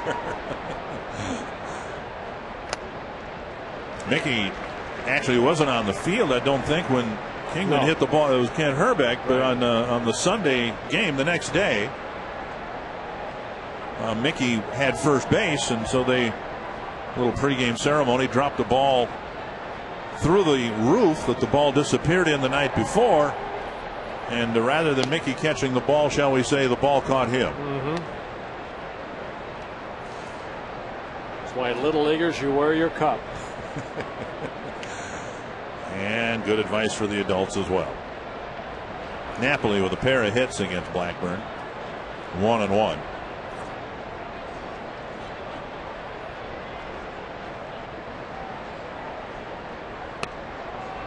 And a called strike, 1-2.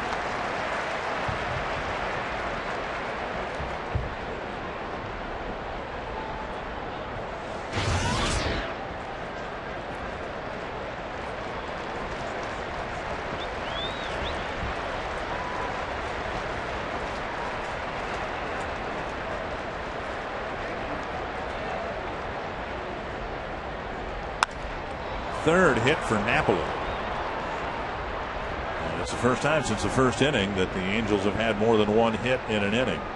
Looked like a changeup right there. He just left up, and Napoli has not missed his pitch. We'll have a new player here in the ballpark tomorrow. A guy they saw recently with the Oakland A's, Orlando Cabrera, obtained for a Class A shortstop. Tyler Ladendorf. Ladendorf with Beloit, just a handful of at-bats, 60 at-bats, is hitting .230 for them. But Cabrera will be here in time for the game tomorrow. Here's Eric Ibar.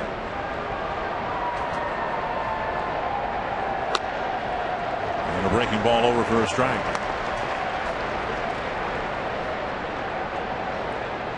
Indians making a big move, trading Victor Martinez to the Red Sox. The White Sox making a big move, trading 4 pitchers, including Clayton Richard for Jake Peavy, who's on the disabled list. Tigers acquiring Jared Washburn. Most of the activity on this final day before the trade deadline at 3 p.m. today, most of that activity involved teams with the American League Central.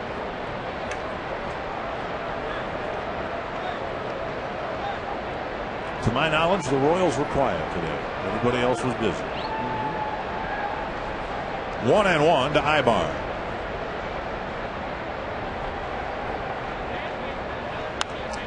Now 1-2.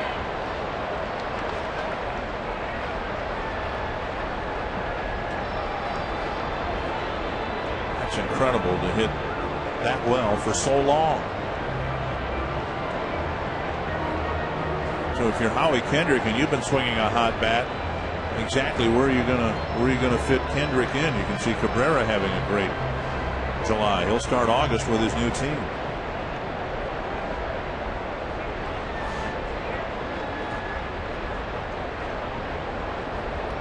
Yeah, Ibar, one of the 6 switch hitters. He's hitting over 300 from both sides of the plate.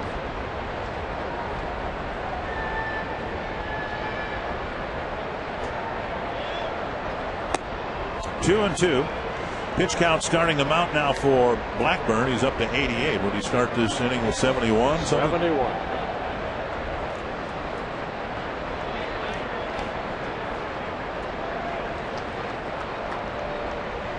Ibar very quick too, so if he does hit the ball to the middle infielders or on the ground, you're going to have to hurry and make a quick double play. That's hit to the gap in left center. Long run for Span. He is there. Out number 2. Runners have to back up with Morales back to second, Napoli back to first.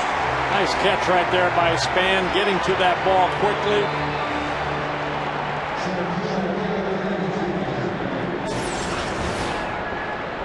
Twins outfielders, especially Gomez and Span, can cover some ground. Span getting over there quickly, getting the ball back in.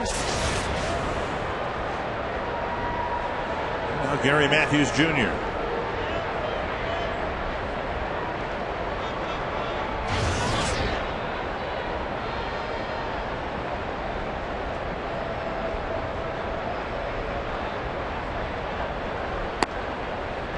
Ball 1. Angels as a team batting .312 in July, and they've gotten 9 hits against Nick Blackburn. Blackburn hasn't walked anybody.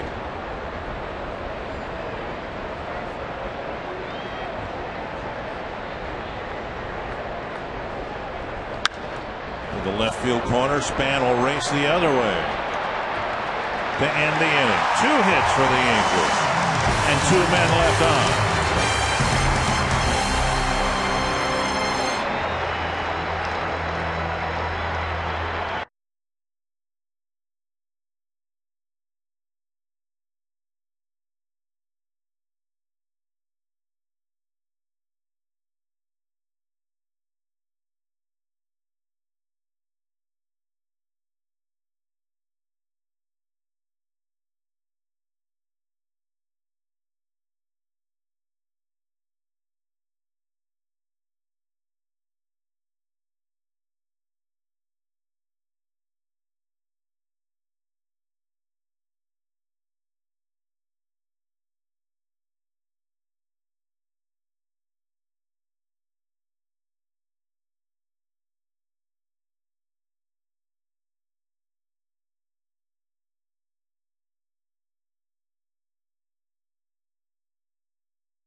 make some good plays right there. Biggins is safe, but right here with Ibar running and Blackburn on the mound, makes a nice play. So Casilla made some very, very nice plays, a couple of very nice plays against Eric Ibar.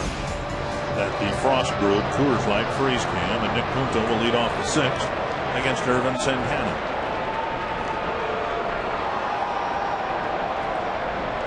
The Punto Fan Club is here. On the upper deck in right field, not too far from where Tim Wadner's fan club was in '87. Randy Bush had a fan club up there. One strike to Punto. Now a ball. Punto with an RBI triple and a run scored in the two-run fourth.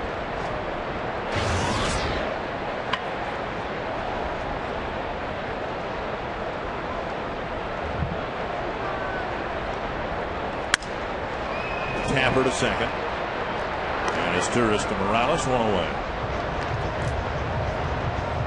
And it'll bring up Alexi Casilla. Punto and Casilla both in the lineup in tonight's game, and that will change. Again, we don't know what the other roster move is going to be for the Twins.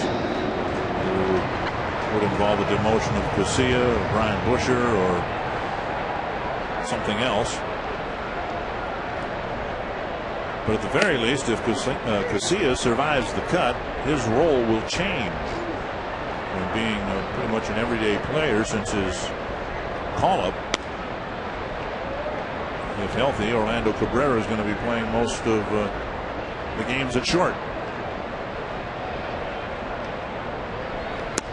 And swing, they'll appeal, and a strike.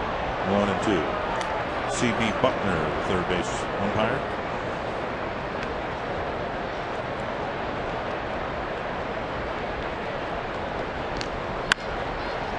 A bouncer to Morales.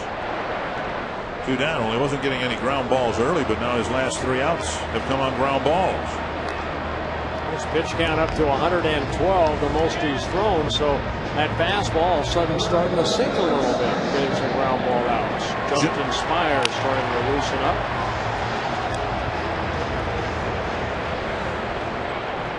Santana has not had a 1-2-3 inning. Span has gotten a couple of hits against him. A single and a run scored in the third, and a big RBI double with 2 out in the fourth.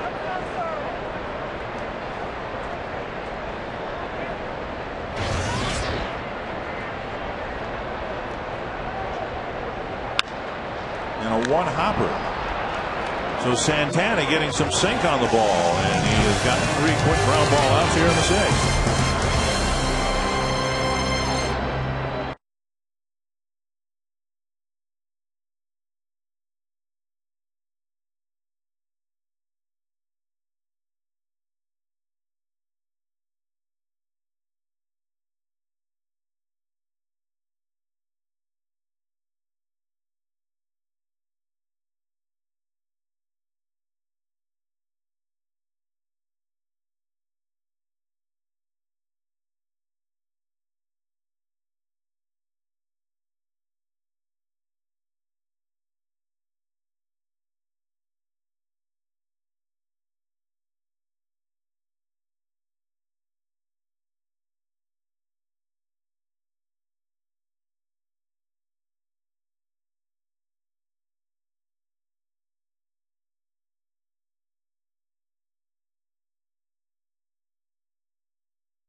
But Joe Mauer made it a 3-2 Twins lead.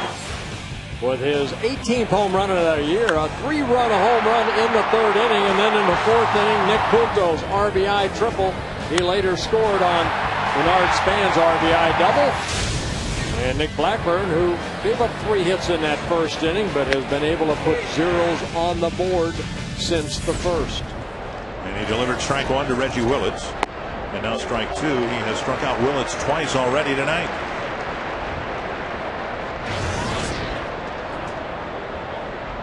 Willits, Figgins, and Izturis. He struck him out both times on fastballs inside where Joe Mauer's going right here. Driven to right field, tagged pretty well, up and off the wall.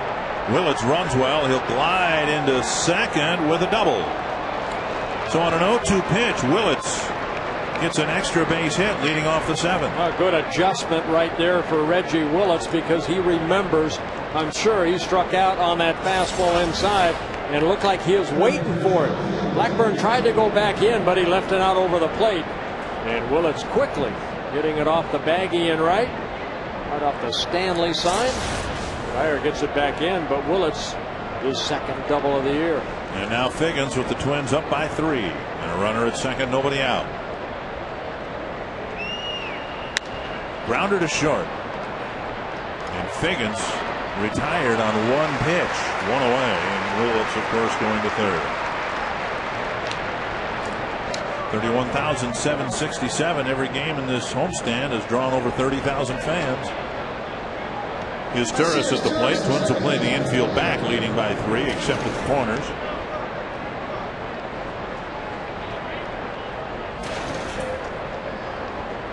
Saw Jose Mahara starting to loosen up in the Twins bullpen. Might be for Abreu, the only real left-handed batter in the lineup for the Angels. Bouncer to short. Punto has it. A run will come in, but they're 2 away now in the 7th. An RBI for Izturis, his 36th of the year, and it's 5-3. Fans log on to twinsbaseball.com tonight. Check out all the places you can bump into a Twins player tomorrow. You can go to the fans section, check out the player appearances for tomorrow, and while you're at it, you can buy tickets for any game down the stretch. Twinsbaseball.com, where baseball's always on. Bernard Span is making an appearance out in Rogers, Minnesota tomorrow. I might come by and say hello to him. That's how quick he can put a run on the board right there. The double, Figgins moving him over to 3rd, another ground ball out past the pitcher. Boom, it's now a 2-run Twins lead. And the Twins happy with the exchange as well, right? I mean, they got a couple of outs. Oh, for sure, yes. Especially late in this ball game. And all of it enabling Blackburn, the Twins hope, to get through 7 innings and set up the bullpen. 2 strikes to Abreu. It's one thing that's really helped the bullpen in this 4-game winning streak. Swarzak in Anaheim went 6 2/3 innings. Then Perkins went 7. Baker went 6. And then Brian Dunsing, he did exactly what he needed to. He went 5 innings in his major league debut. Abreu touches one off, and it's a 1-run game. 5-4. Boy, he's got such an easy swing. Home run number 8 on the year for Abreu. Got a fastball up. And it's a 1-run Twins lead.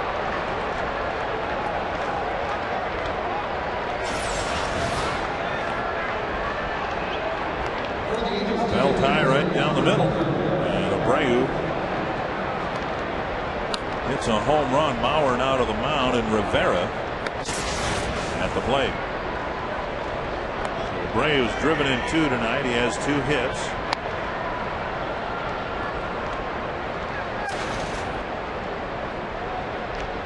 Twins have Matt Guerrero warming up in the bullpen alongside Maharas, but he just started warming up down there.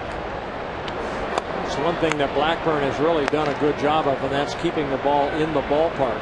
Only his 14th home run allowed. This is his 21st start. Rivera with a pair of hits against Blackburn, and he takes up high, ball 1. 2 in the 1st, and now 2 here in the 7th for the Angels.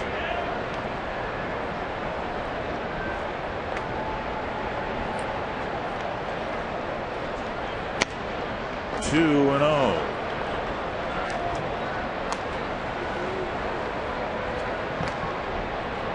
Blackburn's 100th pitch was hit over the fence, and now the next two missed the strike zone.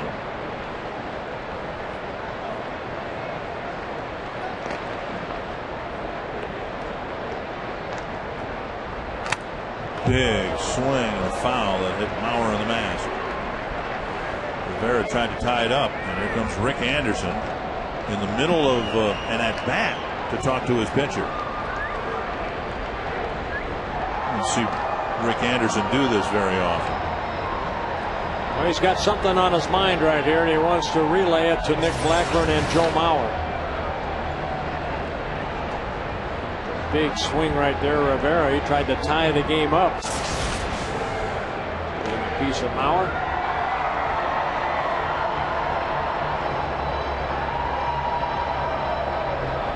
Mike Everett trying to hurry things along a little bit.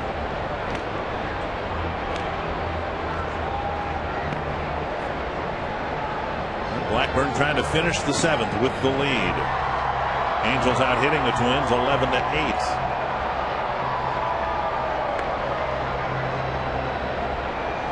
Prior to this inning, just one extra base hit, but the inning started with a double. Abreu, a 2-out homer. And 2-1 to the dangerous Juan Rivera. 3-1.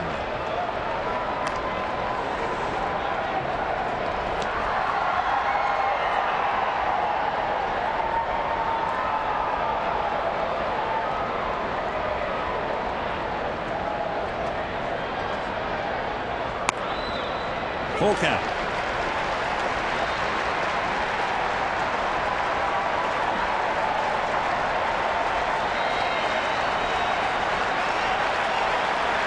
Blackburn's won 7 straight here at the Metrodome going back to last year. Hoping to qualify for his 8th win here tonight. It's driven to right field. It's going to be left to the bullpen perhaps to get him and the Twins out of the 7th inning. That's going to be the end of the night for Nick Blackburn. Well, he did a great job from the 2nd to the 6th, but right here in the 7th inning, the Angels have been fighting back, and now they're down by 1. Jose Majares, get him out.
On today's game, you need help from your bullpen. Not too many times you'll see a pitcher go 9 innings, and it's usually the bullpen that helps hold a win. And the first out of that bullpen is going to be Jose Majares, making his 40th relief appearance. He last pitched here on Tuesday against the Chicago White Sox when he picked up his first major league win in that 5-3 Twins win. Over the first 4-game winning streak, the bullpen 11 1/3 innings has allowed only 2 runs with a 1.59 earned run average. Mahara's turning Morales around to a right-handed batter where he is far less dangerous. 1-0. 2-0. Morales with 20 home runs on the season, 19 of them as a left-handed batter. Hitting .310 as a left-handed batter and just .257 as a right-handed batter. And now Maharas has fallen behind him, 2-0.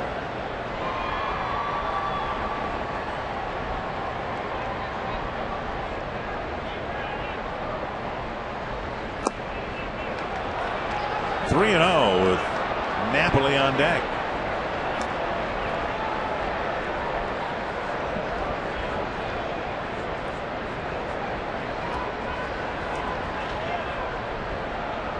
This might be Maharas' only chance in getting the Twins out of the inning here. Matt Guerrero's warmed up, and Napoli a very dangerous right-handed batter. There's a strike.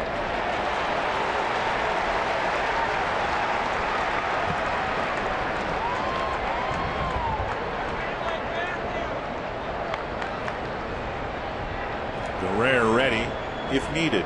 Twins, of course, would like Maharas to settle matters here in the 7th and let Guerrero start the 8th. 3-1. Gobbled up by Punto, and they get the force at second. 2 for the Angels, but they leave the tying run aboard.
North is brought to you by McDonald's. I'm loving it. By Dodge. Live strong, live bold, live now. Dodge. Grab life. And by Aflac. We've got you under our wing.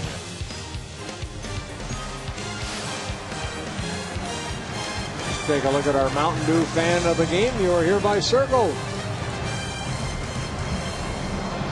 And there you go, Dutchman. You are hereby circled. I'll get a chance to meet him after the ball game, all the way from Holland. Really?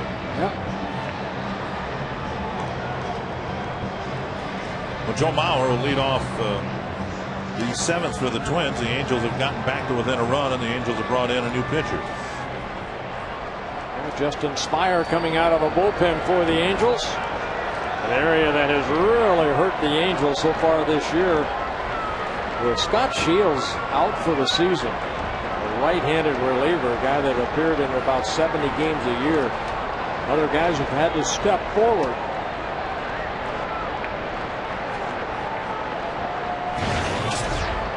The numbers on Spire, making his 39th relief appearance. ERA 4.82, 37 1/3 innings, 37 strikeouts with 15 walks.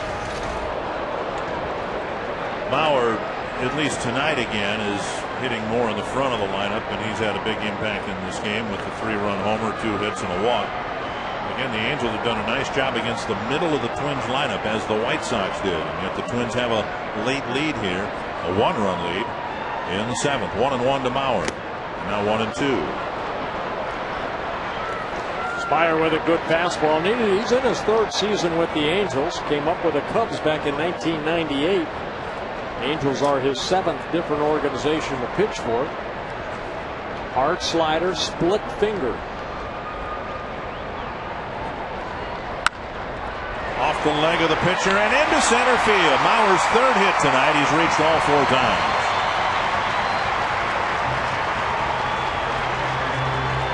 So Mauer with a leadoff single here in the 7th, and now Morneau and Kubel will have a chance. Oh, the location right here. It's always the pitch right off the glove of Spire into center field. Ball left up, and Mauer hitting it right back up the middle.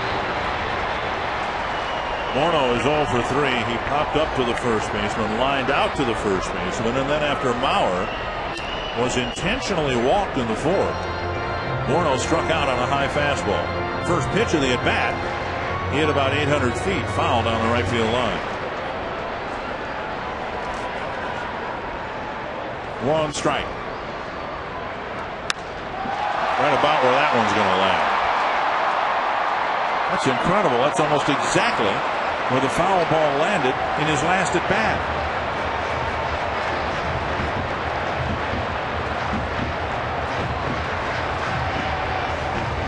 And as it was in the 4th inning, here in the 7th is just a long strike.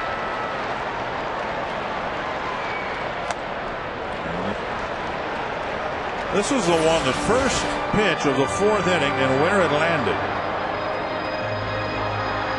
Just and 2 pitches ago.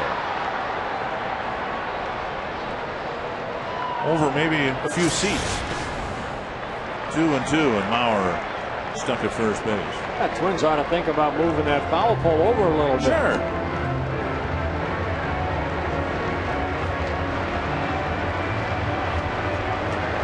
There's the giveaway tonight, the mini Morneau Walker.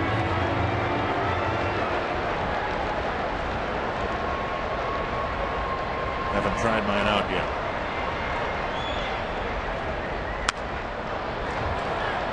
Morneau would take a walk here to advance Mauer to second. Twins trying to answer with at least 1 in the bottom of the 7th.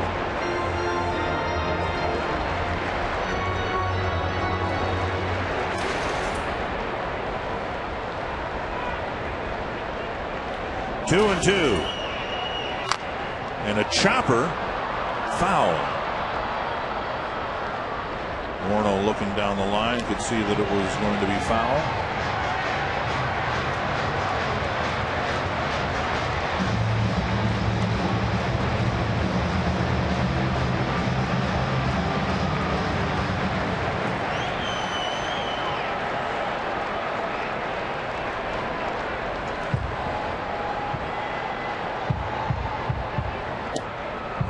Little bit low, a close pitch, and the count is full.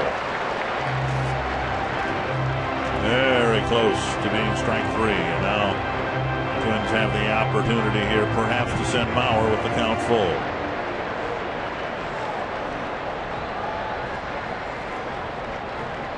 Mauer goes to center field, lazy fly ball. 1 away. And that'll bring up Kubel. Kubel having a quiet game so far against the Angels. Maybe for the first time this year. 2 strikeouts and an infield pop-up.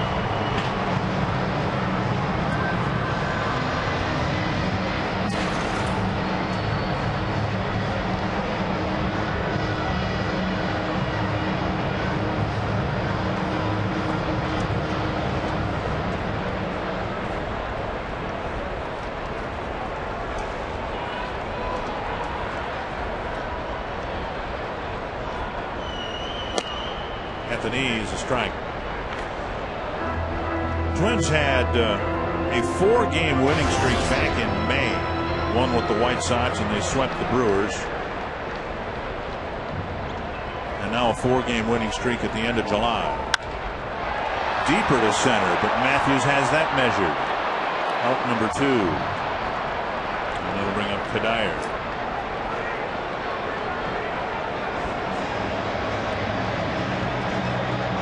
And I think almost as impressive as the wins themselves is how they've won ball games and the scores of those games. 3 really close ball games against one of the competitors in the division, the White Sox. 4-3, 5-3, 3-2. This one looks like it's going to be another close one here tonight. 1 strike.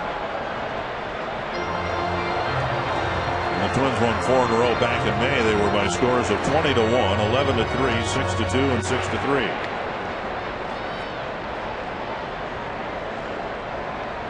Nice grab right there by the gentleman in the blue shirt. Pulled it into the box.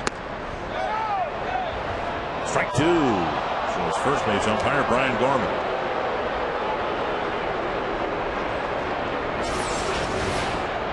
Let's see if he went too far. Yep.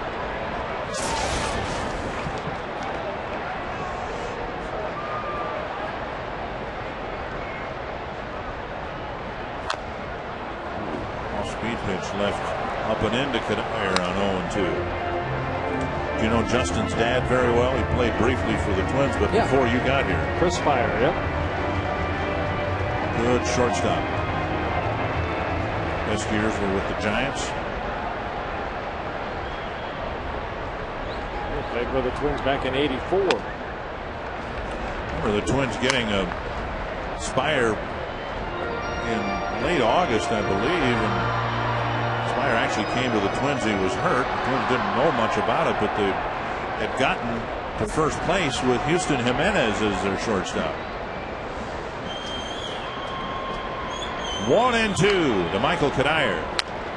Tapper foul. Nice pickup by Scotty Eldred.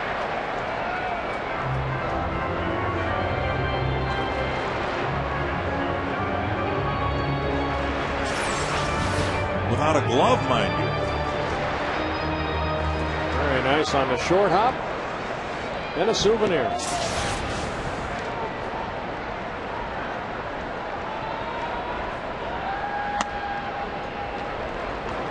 Under the forearms, 2-2.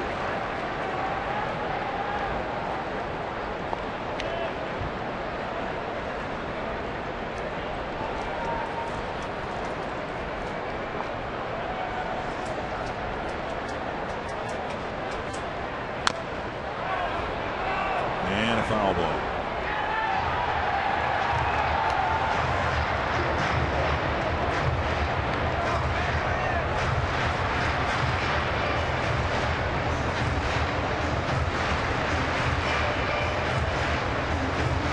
Spire's thrown 21 pitches. Bauer started the inning with a leadoff single.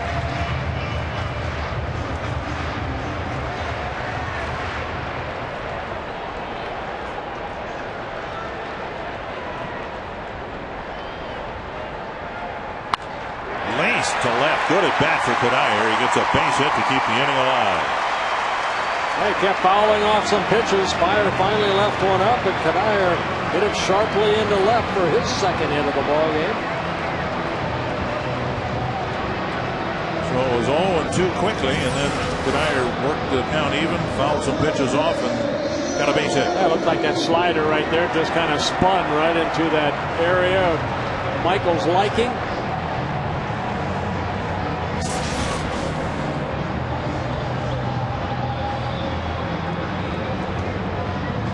With a fly ball double to left center his last time up, 1 for 3 on the night. Yeah, Twins would like to answer right here when the Angels put 2 in the top of the 7th with a run or 2 more here. Well, big at bat right here for Joe Creedy. He takes one down the middle to strike.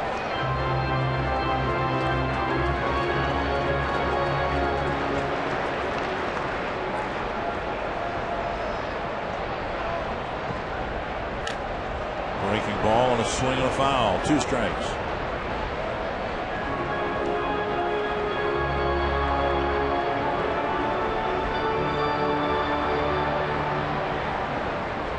See the split finger? up the middle, but right at the second baseman who has problems with it. Historis recovers to throw out Creedy at first. Twins threaten to leave 2 aboard. It's a 1-run game as we go to the 8th.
Be added to the list here tonight. Matt Guerrero has been outstanding. He'll get the 8th inning. Well, Matt worked last work here on Wednesday. 1 shutout inning in that 3-2 win over the Chicago White Sox. 22 holes for Matt Guerrero. A hold, meaning that he holds the ball game, gets it into that hopefully closer's hand in the late innings, and that'll be Joe Nathan hopefully next inning. Mike Napoli stung the ball 3 times tonight against Nick Blackburn, 3 for 3. And Guerrero starts him outside, ball 1. Napoli with a single leading off the second. A 1-out double in the 4th. And then a 1-out single in the 6th.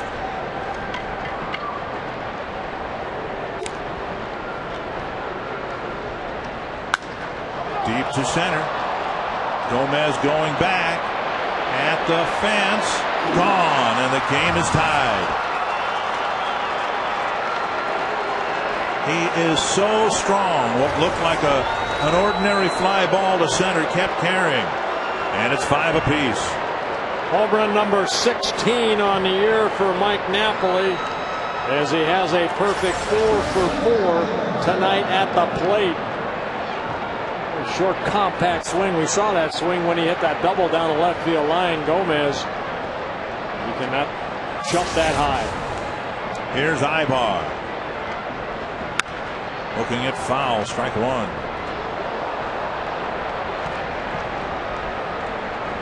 So the Angels with 2 in the 7th and 1 quickly here in the 8th to even the game at 5. 33 comeback wins by the Angels this year, most in Major League Baseball. Strike 2.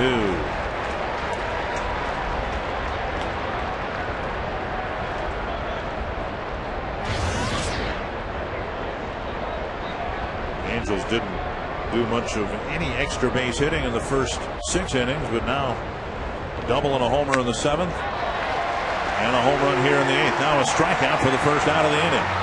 That home run allowed by Matt Guerrero, the first earned run he has given up since June 25th in Milwaukee against the Brewers.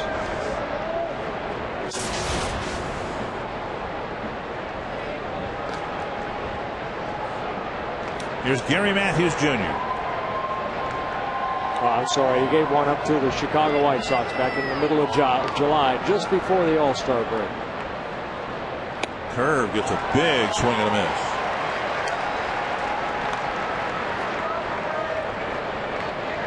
Matthews hitless tonight.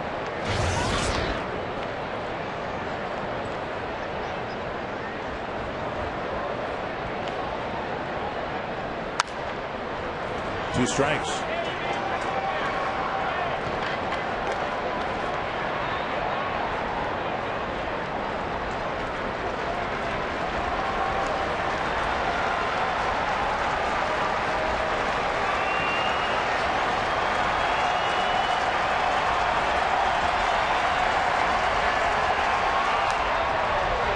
Rare left a breaking pitch up, and Matthews fouled it straight back. Ooh, dangerous pitch.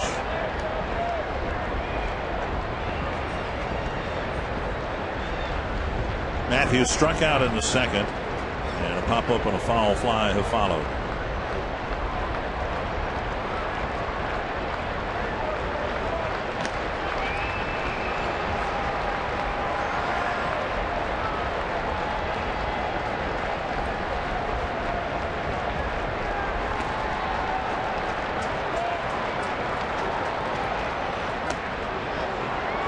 Curve low. And it's 1-2.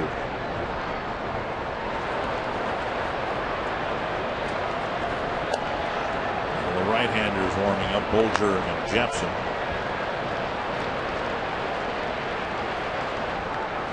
Struck him out, 2 down.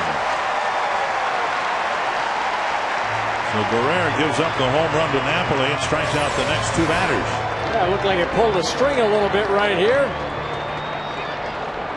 And Matthews, the second straight strikeout victim for Matt. If you want to learn the basics of baseball, stay tuned to the Quest Twins Live postgame show. Bert and Roy break down the techniques and strategies of the game. And in tonight's postgame instructional, we'll look at bunting for a hit. I think Roy will be doing that. I couldn't hit. But you have professed your pride in your bunting ability for sacrifice, all right? Yeah, I can bunt, yeah, with a runner at first or move them over, yes. Well, that's some of the same fundamentals must apply. I'll be tuning in to find out. Fouled away, 2 strikes to Willits. Well, Willits has been there before and done that. In the second inning with 2 strikes, he struck out. In the 5th inning with 2 strikes, he struck out. Then on an 0-2 pitch in the 7th, he drove one against the fence in right for an opening double. And the Angels scored a couple of runs in the 7th to start their comeback. And another foul.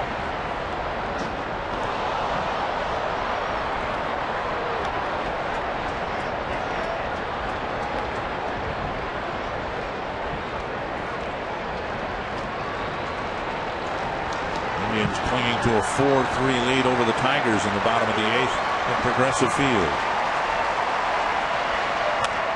Softly hit. Punto with a diving catch in the hole.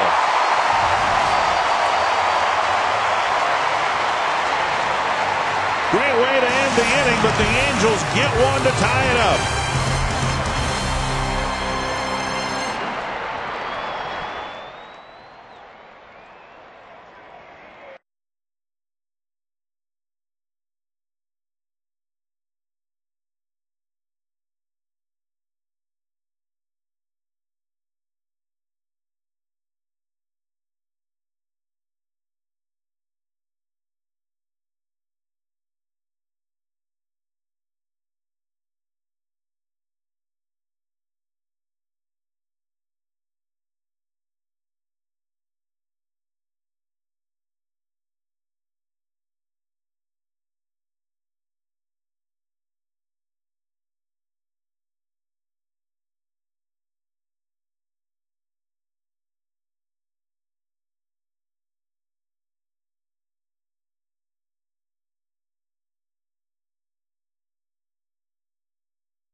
Along with Dave and Judy celebrating their 40th wedding anniversary, invite you to watch Quest Twins Live, featuring the Toyota postgame wrap immediately following tonight's ball game between the Angels and the Twins. Among the topics to be discussed, in command, Nick Blackburn, 6 2/3 tonight, a good outing for him.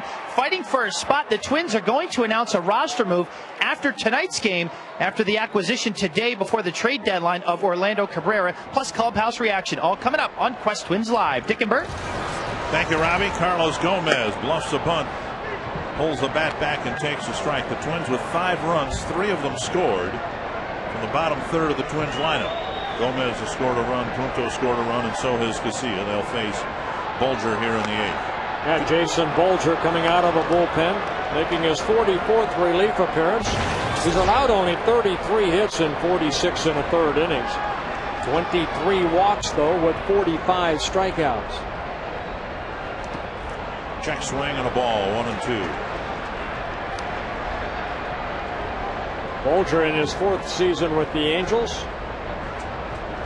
Up and down the last 3 years.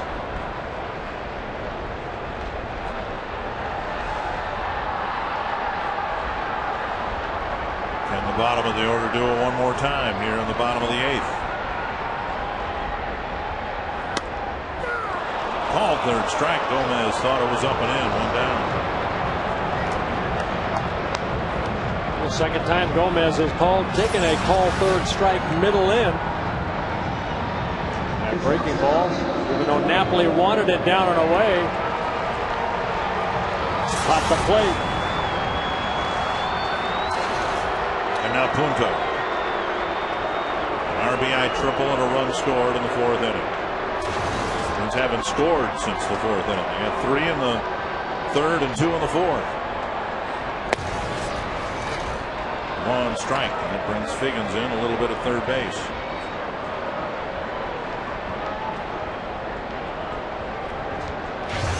Left a runner on in scoring position in the 5th. They had 2 men on with 2 outs in the 7th.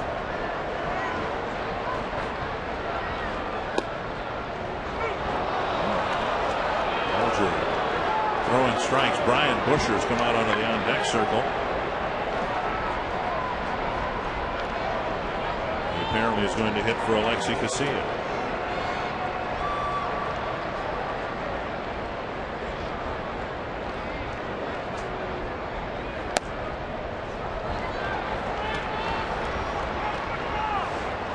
A lot of hits in this ballgame. 23 so far. The only 1, 2, 3 inning came in Santana's last inning in the 6th inning. Other than that, there have been base runners all over the place. Nice catch by the pitcher, and Bulger underhands it to Morales. 2 down.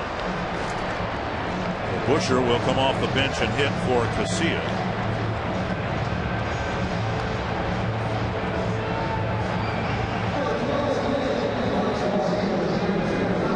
Buscher's done a good job as a pinch hitter. 3 hits in 12 at-bats. And that's in his corner, as the decision hasn't already been made, and I suspect it has. The Twins relish having somebody from the left side of the plate to come off the bench and pinch hit. Buscher can play some at first and some at third.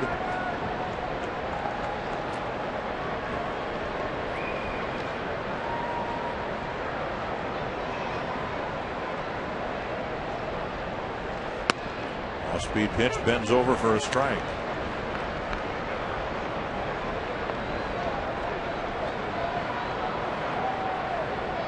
Casilla had gone 0 for 2. He walked and scored. Actually started the 3-run inning. Swing and a miss, 0-2.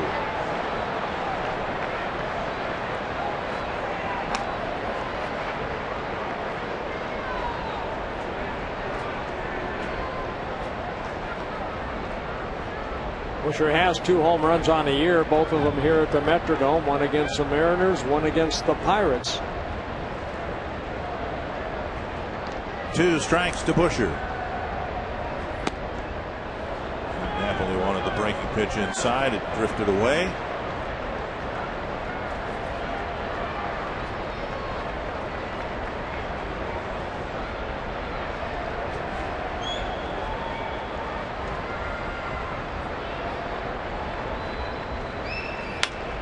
Pop-up short center. Matthews was playing a very deep center field.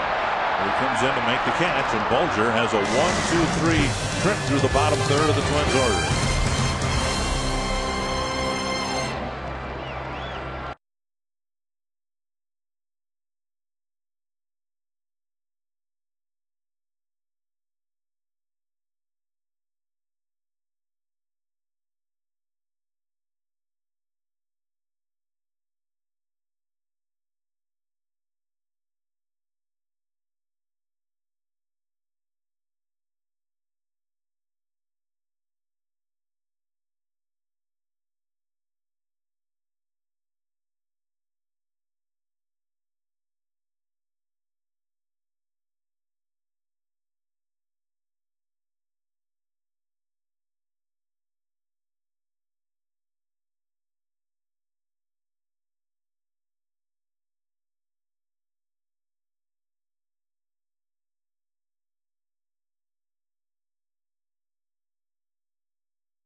AT&T, the nation's fastest 3G network. AT&T, your world delivered. And Matt Guerrero threw 14 pitches in the 8th inning, giving up the 1 run. He'll start the 9th with Figgins at the plate, and there's strike 1. Twins had Joe Nathan warming up in the event the Twins took the lead. Nick Punto's moved over to second. Brendan Harris has taken over at short, with Casilla being taken out of the game for the pinch hitter. Strike 2. Well, Joe Crede and Justin Morneau, the third baseman and the first baseman, pretty much guarding the line. Now both of them can relax a little bit with 2 strikes, move back. 1-2.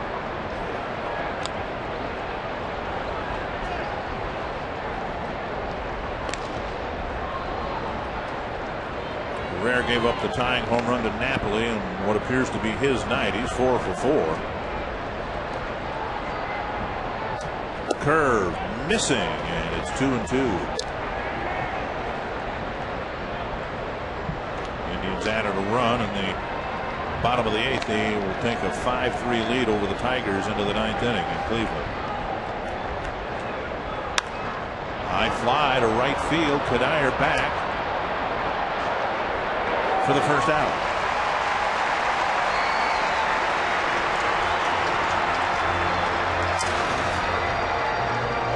And that'll bring up Maicer Asturis.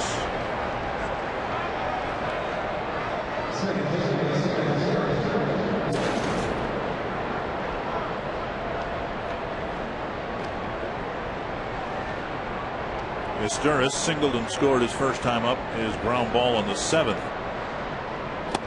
brought in a run to make it 5-3.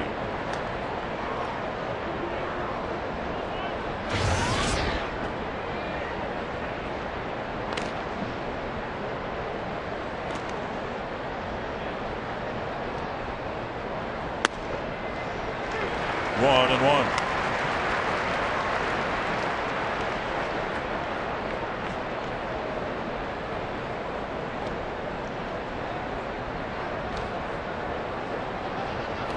Check swing, they'll appeal. Nope. 2-1. C.B. Buckner, the third base umpire. On a breaking ball down. Asturis holding up.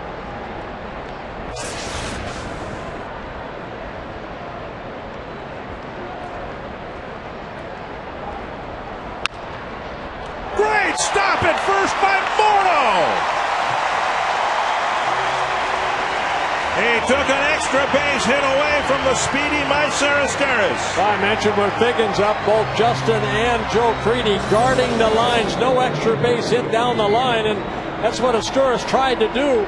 Justin actually jumping into foul territory behind first base bag, able to get it, get up quickly, tag the bag for the second out. Nice defensive play by Morneau. And now Abreu.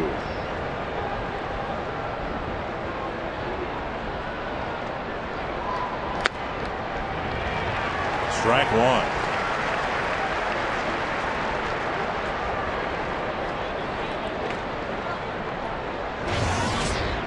Abreu's home run made it a 5-4 game his last time up. Half swing, but he went, and it's 0-2. Good off-speed pitch right there by Matt Guerrero. Well, you talk about a pitcher responding to a deflating moment. Guerrero giving up a home run to the first battery's face, then buckling down and getting the next 5.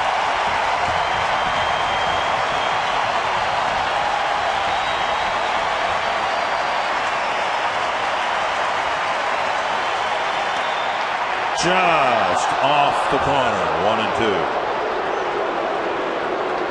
We've seen Mike Mike Everett behind home plate give that inner half of the plate. That ball just missing down and away.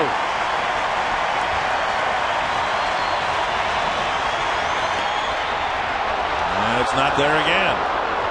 Good eye right there by Abreu. Taking two very close pitches. 2-2.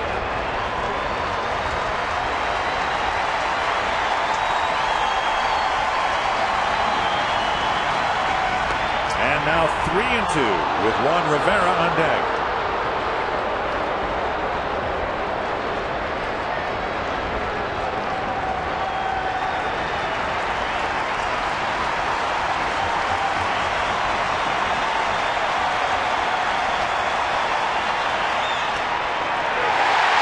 Dropped a curve on the outside corner and a 1-2-3 top of the ninth.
The Jeep game reset. Well, Joe Mauer, 3 for 3 in a ball game, is 18th home run of the year. That put the Twins up 3-2 in the third inning. But the Angels came fighting back. Mike Napoli behind the plate doing the catching here tonight. 4 for 4. A couple singles, a double, and a home run. That home run off by Napoli in the 8th inning tied the game at 5 apiece. Span with the pair of hits, a single and a double. He'll face Bulger to start the ninth. Twins haven't had a walk-off, and it seems like forever. Jepson. Jepson, I'm sorry. Yep. Jepson coming in, making his 26th relief appearance. The last Twins walk-off winner at home, obviously, May 13th, when Joe Creedy hit a grand slam against the Tigers. See the high ERA of Jepson. 1-1. Jepson, good fastball in the mid-90s. Good sink on that fastball. Curveball, slider, and a changeup.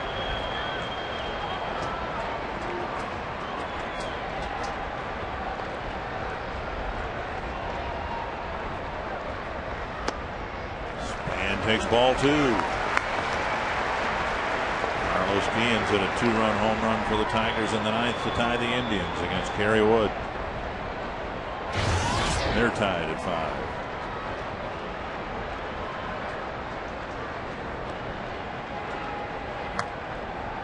And now 2-2. White Sox have opened up a 9-5 lead over the Yankees.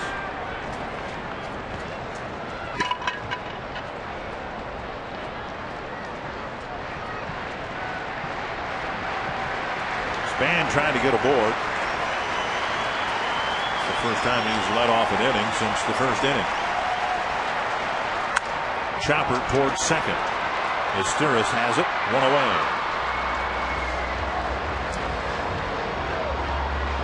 And that'll bring up Joe Mauer.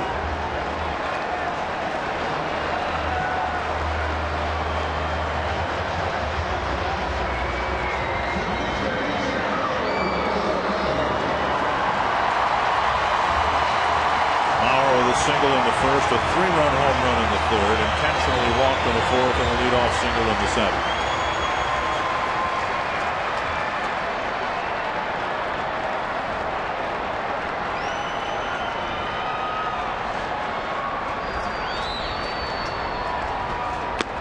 Strike 1.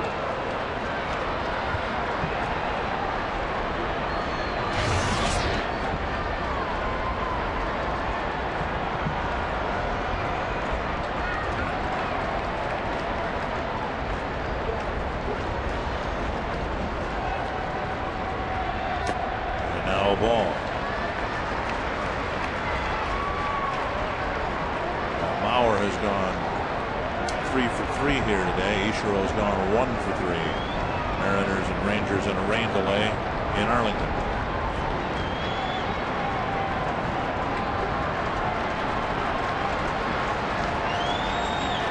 One and one to Mauer. And now 1-2. Well, good swing right there by Joe. In the third inning, Joe Mauer with a couple of runners on. Twins down by 2. It's Irvin Santana. Mauer hitting his 18th home run of the year.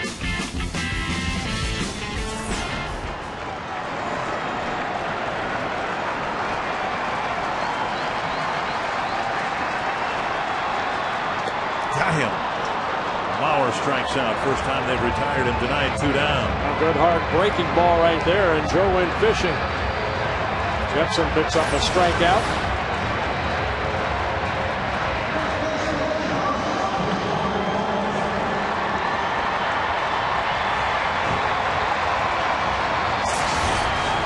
Here's Morneau, 0 for 4 for having such a great series against the Angels last weekend. Strike on the outside corner.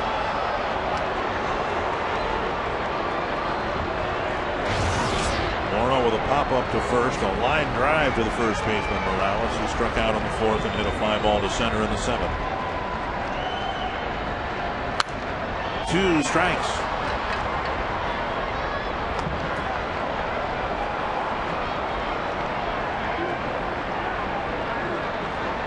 Outfield field, playing very deep.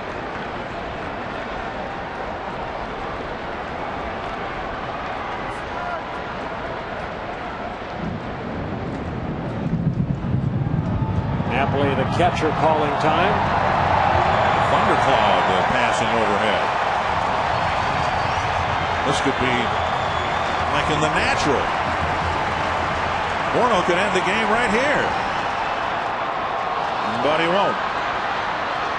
That would not have been a very good ending to the movie. And we'll go to extra innings, tied at 5. I don't think they would have made a movie out of it if they'd done that.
doing this as the visiting team because you got to save your closer for a save situation. But Nathan comes in to pitch to the Angels in a tie game in the 10th. Well, Joe making his 44th relief appearance. He picked up 3 saves in that Chicago series, 27, 28, and 29. Very good, 1.55 earned run average for Nathan. He'll face Juan Rivera, Kendry Morales, and Mike Napoli. Twins playing their 11th extra inning ball game. They're 4-6, and the Angels their 7th. They are 3-3 in extra inning ball games.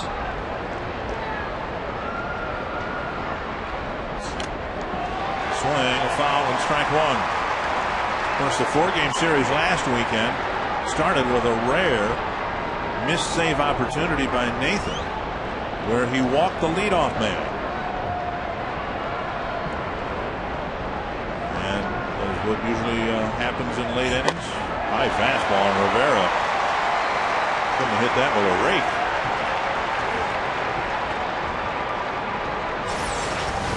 Rivera trying to go deep right here. Can't catch up to that high fastball.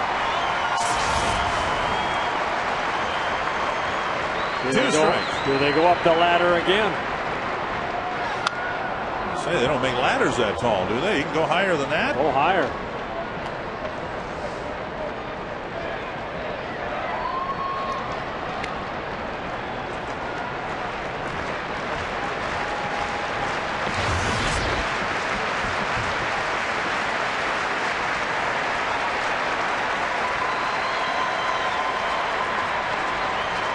Two strikes to Rivera.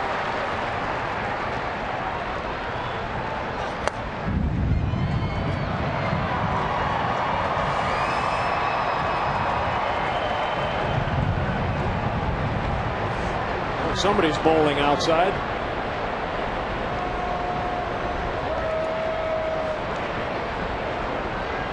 More thunder outside the Metrodome. And a strikeout of Rivera, 1 away.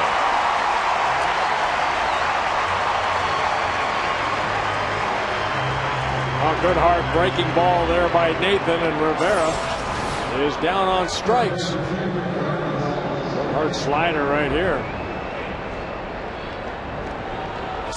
And now Kendry Morales, hitless in the ball game. 3 ground balls and a foul fly. Nathan picking up a strikeout, his 50th of the season in 41 innings pitched.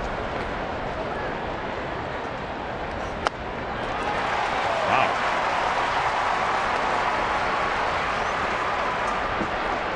Swing and miss. Strike one.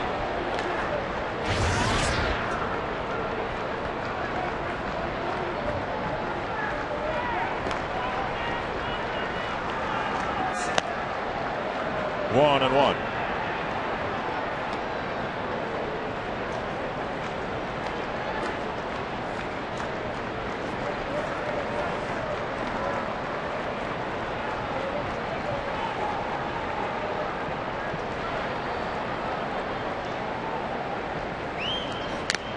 And a foul. 1 and 2. Nathan had that rare missed save opportunity in Anaheim, and like they line drive after line drive against everything kind of keyed after that leadoff walk. Well, then he hit Napoli with a pitch, the next hitter. Gave up a couple runs. Twins ended up losing that ball game 6-5 in 10 innings. Brian Fuentes warming up in the event the Angels take a lead here in the 10th.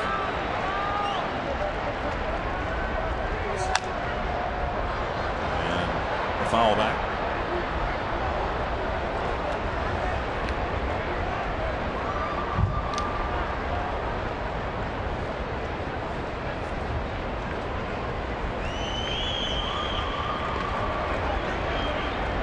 Swept the Angels here in April. Were nearly swept in a 4-game series last weekend. And for the most part again this year, they've been very close ball games. Cold foul. Hit sharply, but Morneau was guarding the line again.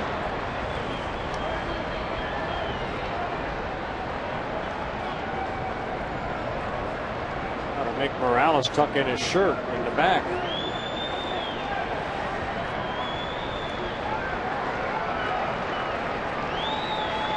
I agree.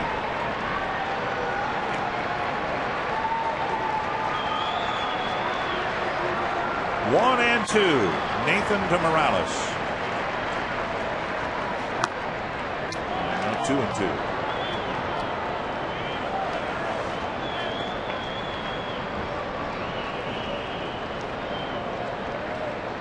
Bert mentioned 3 saves in 3 nights against the White Sox, and a day off yesterday for everybody. 2-2 to Morales. Fouled straight back.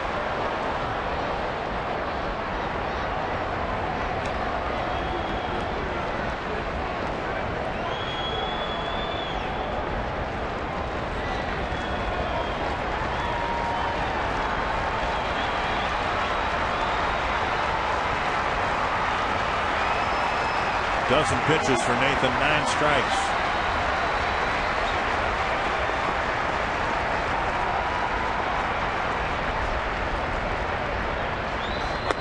Got him. Threw the same pitch Carrere threw to strike out Abreu.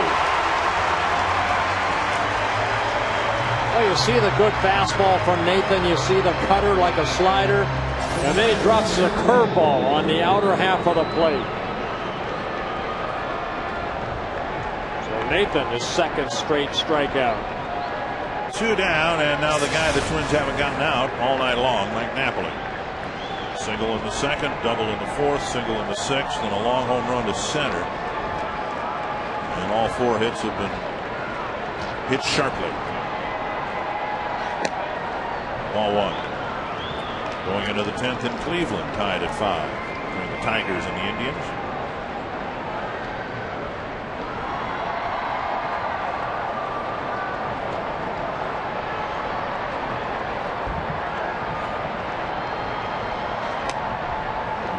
Takes outside, 2-0.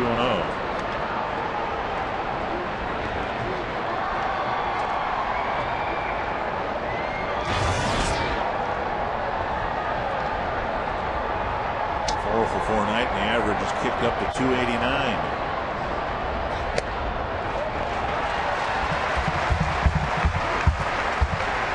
Third time in his career that Napoli has had a 4-hit night.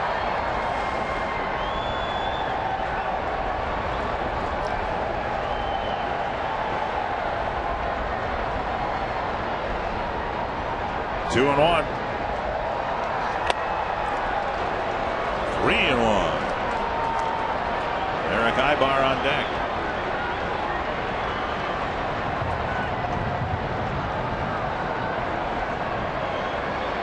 Dangerous pitch right here for Joe Nathan. Ibar does not have the power that this guy has at the plate. And he nearly stepped into it. Strike 2. Tried to check his swing after starting it. He nearly got hit in the chest.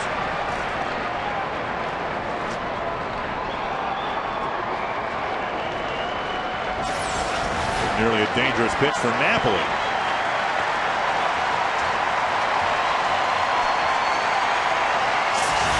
Three and 2. Nathan to Mike Napoli. Driven deep to right. Twisting, foul.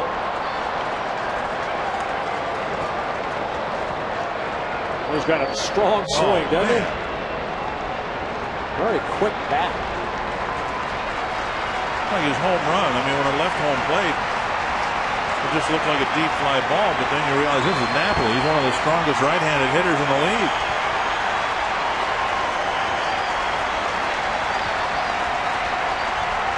Another 3-2 pitch from Nathan. Tap foul.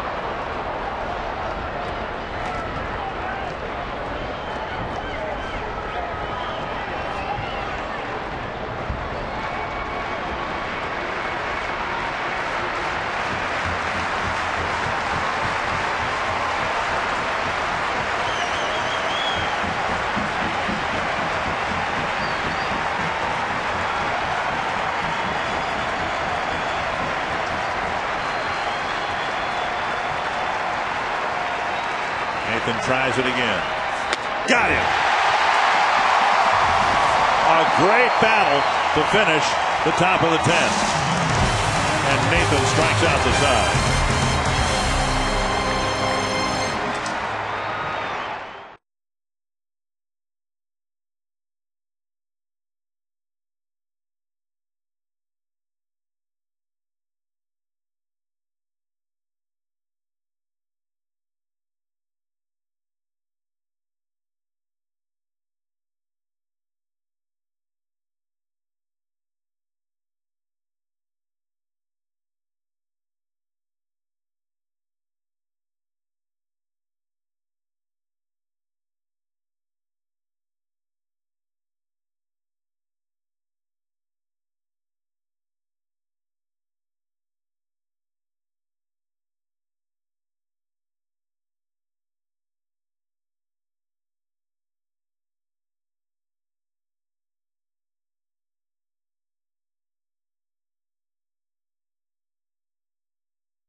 Be converted as Kubel can end the game here in the 10th inning.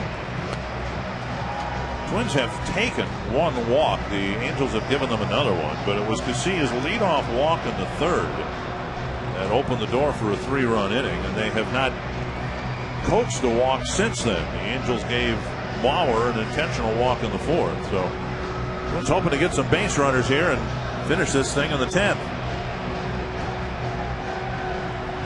Kubel, Kanier, and Creedy lined up to face Jepson, who had a 1-2-3 bottom of the 9th.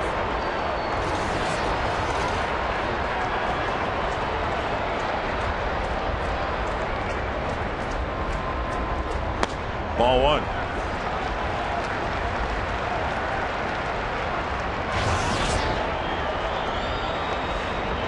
Came into this series hitting .433, 13 for 30 against the Angels so far this year. Doink, but deep short. Blackburn has it, 1 away.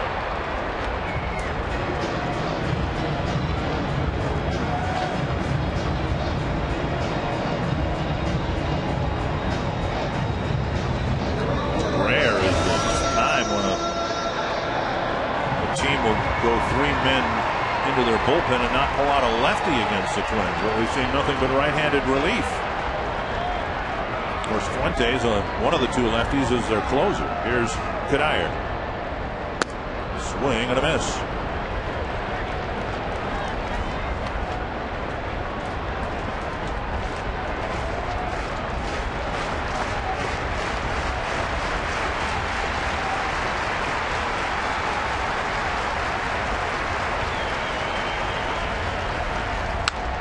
And now 2 strikes.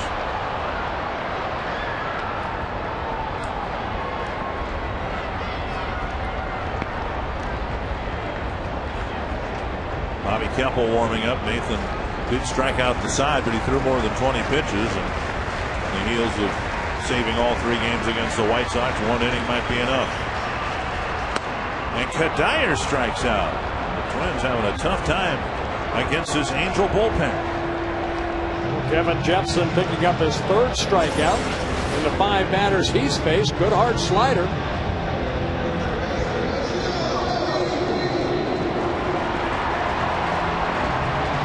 Creedy with a fly ball double in the 5th. A 1-for-4 night. He was the last Twins hitter to provide a walk-off hit. And that was way back on May 13th.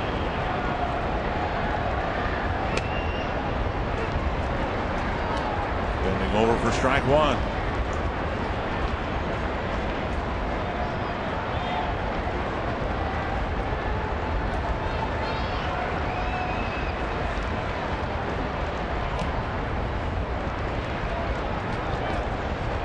bottom of the 10th in Cleveland, still tied at 5.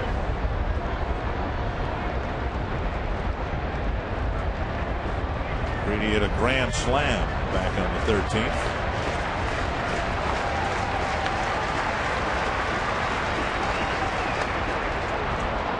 High fastball gets strike 2.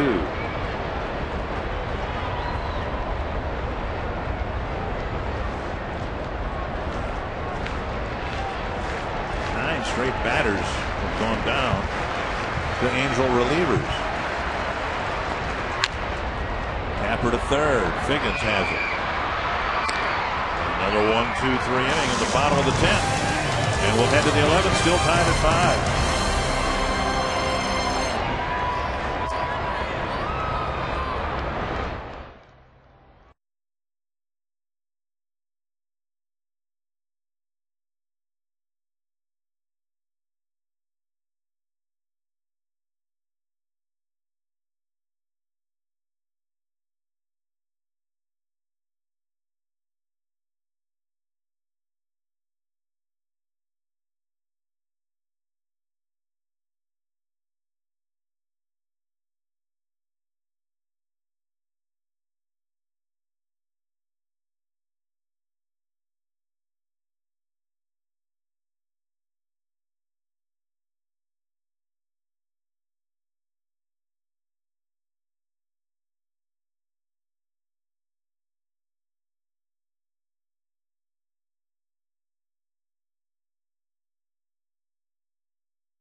Three to 2 with a 3-run home run, that coming in the 3rd inning. And Nick Punto making that lead. Go to 4-2. He later scored in the inning on Menards Spann's double. Take a look at the double right here off the bat of Spann. Jumping in front of Abreu in right field, but the Angels came storming back. Bobby Abreu with his 8th home run of the year. That made it 5-4. Then Mike Napoli off of Matt Guerrero made it a 5-5 ball game. And unfortunately, the Twins have seen Michael Kadire come out of the game. I'll tell you about that in a second. Bobby Keppel coming in out of the Twins bullpen. Keppel making his 12th relief appearance. Put a 0 on the board right here. Maybe pick up your first major league win, Bobby Keppel. Delman Young is in left, and Menards Spann has moved over to right. Kadire leaving the ball game after his 10th inning at bat. 1-0 to Eric Ibar. And now 2-0. Mentioned the Twins haven't taken a walk since Casillas' leadoff walk in the 3rd. Angels haven't taken one all night long. But now it's 3-0 to Ibar.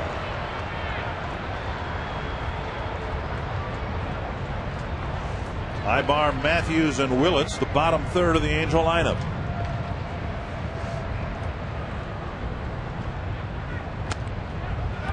And a 4-pitch leadoff walk in the 11th. That's one thing that has hurt Bobby Keppel so far this year are the walks.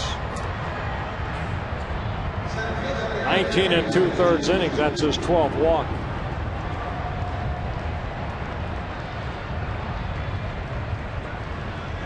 So Gary Matthews Jr., who has not made a career out of sacrifice bunting, might be trying to do that here. Creedy's in at 3rd. Ibar very speedy at 1st, so Keppel needs to be aware of the straight steal here as well. And there he goes on the first pitch. Little fly ball, and that's going to tie up Harris. Ibar flying around second on his way to 3rd. So Matthews shattered his bat. Harris covering the bag, couldn't backtrack, and the Angels with runners at first and third and nobody out. Well, the speed of the Angels right there, rather than bunting, they let Matthews go ahead and swing away. And he gets his first hit. Harris, the shortstop, was covering, so he has to backtrack. And the ball lands behind him in short left center. And Ivar scoots over to third. Strategy session here with the manager coming to the mound. In a tough spot with speedy Reggie Willits now being called back. And Howie Kendrick is going to hit out of the ninth spot in the batting order.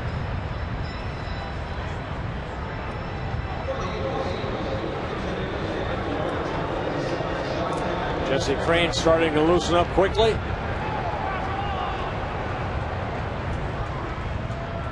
Infield comes in here. Kendrick at bat. Again, he's been blistering hot. He just hasn't been able to crack the lineup on a regular basis. In the month of July, he's hitting .377.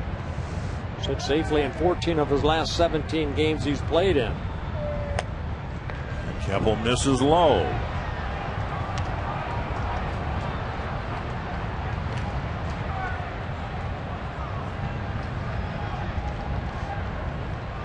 It's such a fine line for a sinker ball pitcher. Your most effective pitches are the ones that are low in the strike zone or below. But you got to throw strikes, and there's one of them. Well, you leave a sinker up, it flattens out.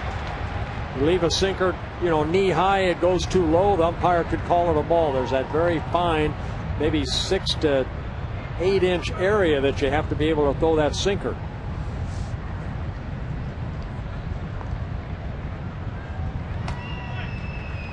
Two and one.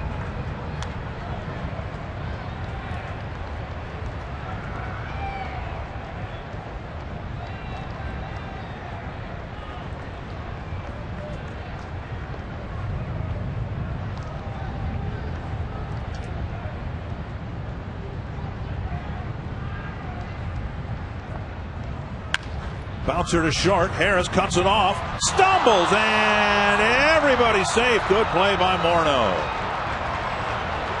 Harris fielded the short hop, tried to spin and fire, but got his feet tangled up, and the Angels take the lead. That's a play right there. Maybe Harris should think about a double play rather than trying to cut the runner off, only because who the runner is at third base. Ibar got a very good jump right here. And the ball hit to his left. Really had no chance to spin and throw, and maybe had a chance to get a double play. Instead, Twins get nothing. It's a single, 15th Angel hit. And now Jesse Crane will come in with Keppel unable to retire a batter here in the 11th. I mean, right there, you're just trying to do a little bit too much right there.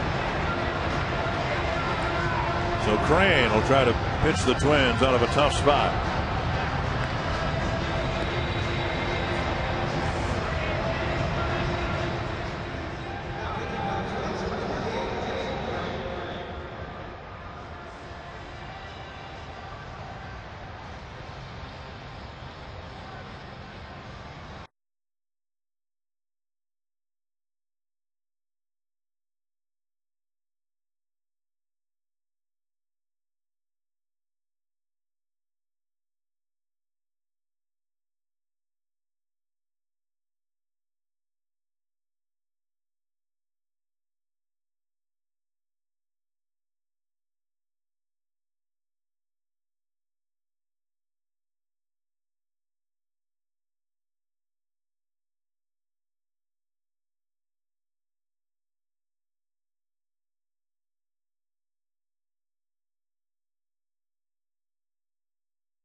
relief appearance. Might be tough to get here if Figgins bunts.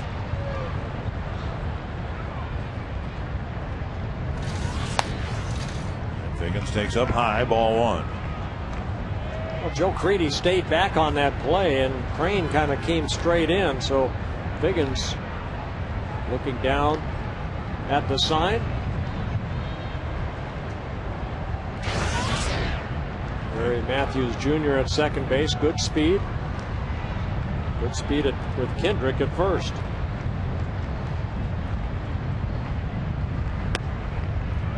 And now it's 2-0 to Figgins. Have to throw a strike right here. They're going to give you an out. Take the out. One of the things you can't help but admire about the Angels, if you're going to beat them, you need to execute. It doesn't make any difference whether your name is Bobby Kemple or Joe Nathan. And late in a tight ball game, if you issue a leadoff walk, you're asking for trouble, and that's what's happened here to Kemple and the Twins in the 11th. Bunted foul, 2-1. Going to the 11th inning in Cleveland, still tied at 5.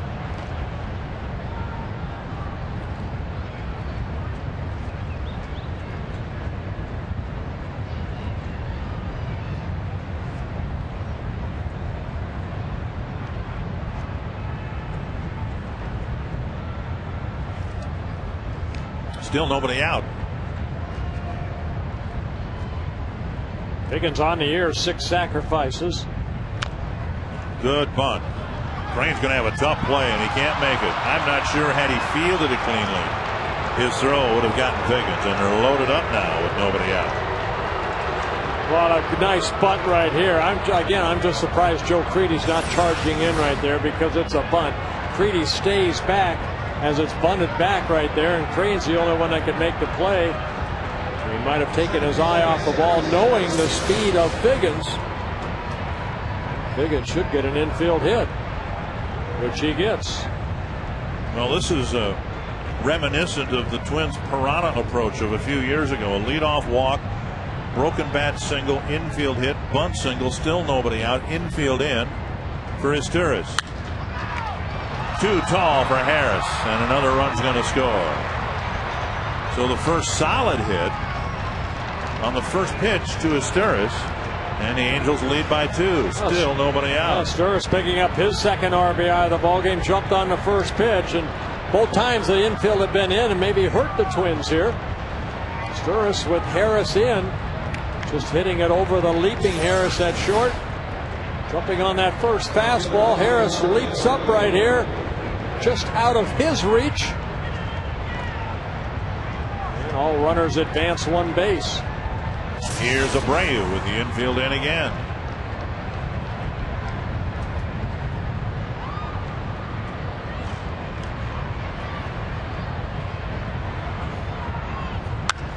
Deep but foul down the left field line.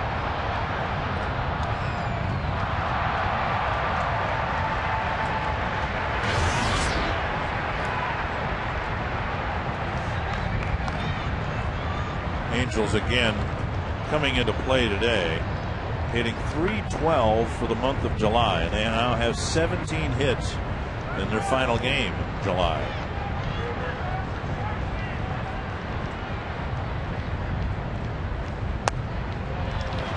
And of course, the sad twist to all this for Twins fans is the walk that Kemple issued to start the 11th, the first issued in the ball game. R.A. Dickey warming up. 2 strikes to Abreu.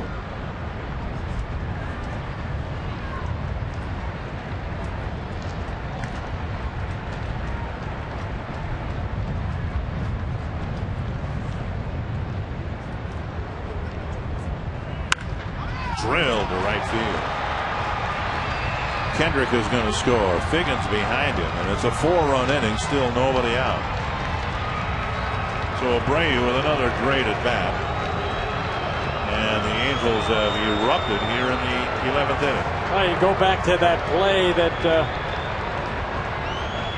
Kendrick hit, and at least you maybe get a double play right there, but you kind of opened up the pearly gates for the Los Angeles Angels of Anaheim. Good swing right there on a 0-2 pitch. Abreu picking up now 4 RBIs in the ball game. And the Angels take a 9-5 lead.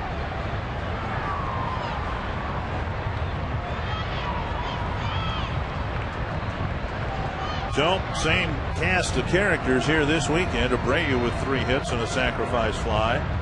Figgins with 3 hits, a couple of runs scored. Rivera with 3 singles, swings and misses.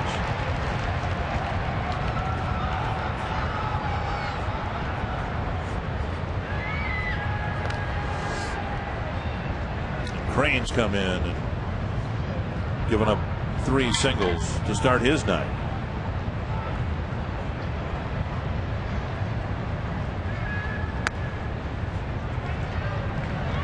Instead of the closer, Brian Fuentes warming up. Now the other lefty, Darren Oliver's on the bullpen mound.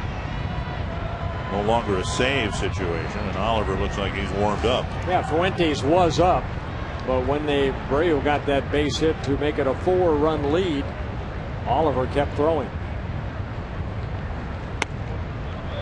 Check swing on a close pitch. It's 2-1.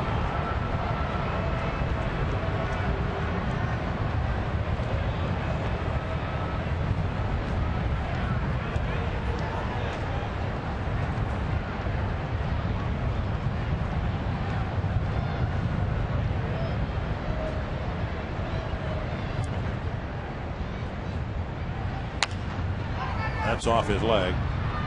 2-2.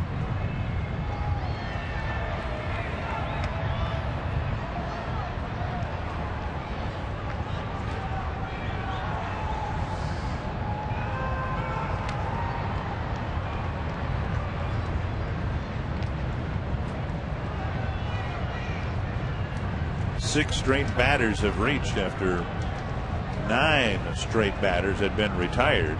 6 of them on strikeouts from Guerrero and Nathan.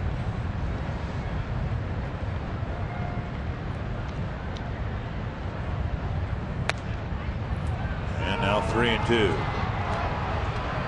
And R.A. Dickey, of course, has been warmed up for quite some time. Unless Crane can turn his night around, he might be taken out here shortly. White Sox have beaten the Yankees 10-5. They've beaten New York twice in the first 2 games of that series.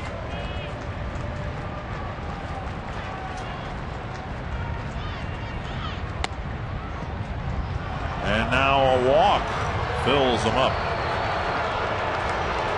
And that'll be the end of Jesse Crane's night. So the Twins start the 11th with Bobby Keppel. He faces 3 men and can't retire a batter. And now Crane comes out of the pen, faces 4 without an out. And Morales will come in to face R.A. Dickey.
Dickey last pitched last Saturday in Anaheim when he was roughed up for a third of an inning. He gave up 3 runs on 4 hits.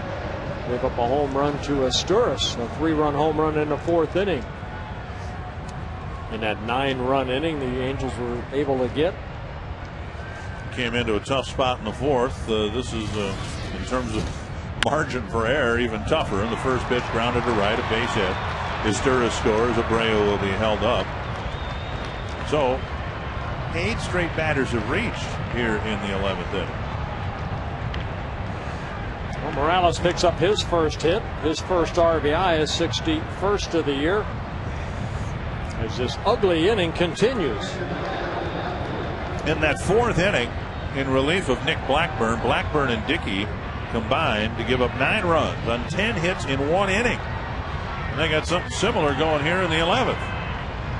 5 runs on the board, and still nobody out with the bases loaded. We're watching part of that last Saturday and thought about that awful 10-run inning that the Angels had against the Twins in the playoff game, Game 5 a few years ago in the ALCS. It ended up clinching a trip to the World Series. 2-0.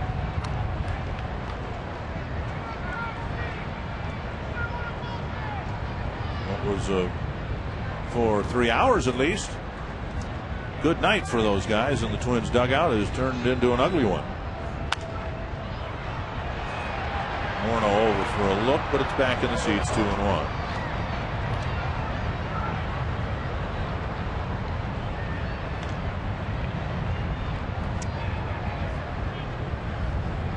Napoli responsible for sending this game into extra innings with his leadoff home run in the 8th against Mac Guerrero. Yeah, let's blame him.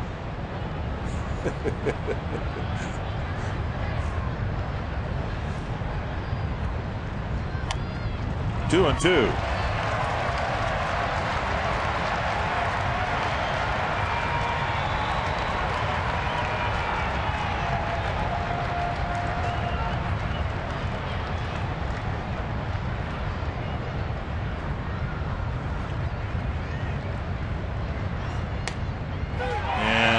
Ball floats over for strike 3. Finally an out.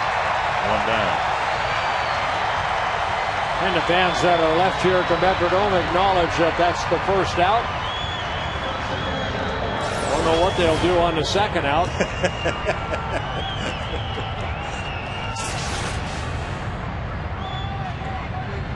So Ibar, who started it all with a 4-pitch walk, comes up. Morneau picks it off. Ooh, tough throw. Safe at first. Another run will score. Dickey alertly picks himself up to look back at third. A low throw from Morneau. Oh, it really wasn't low. He had something on it. Morneau, my goodness, he threw that ball about 90 miles an hour over to Harris. Kind of handcuffed him.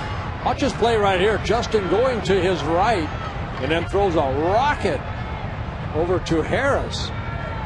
And then Dickey covering the bag. He gets it, but the runner Ibar too quick down that line. Ibar will get a RBI on that fielder's choice.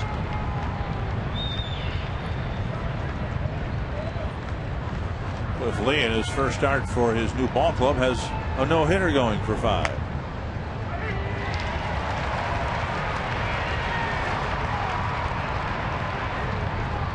Matthews Jr. hit that little flare over the head of Harris at short, with Ibar running on the first pitch of the at-bat. 2 strikes.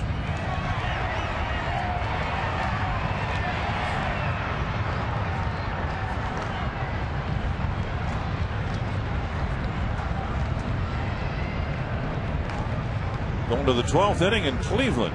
5-5 Detroit and Cleveland.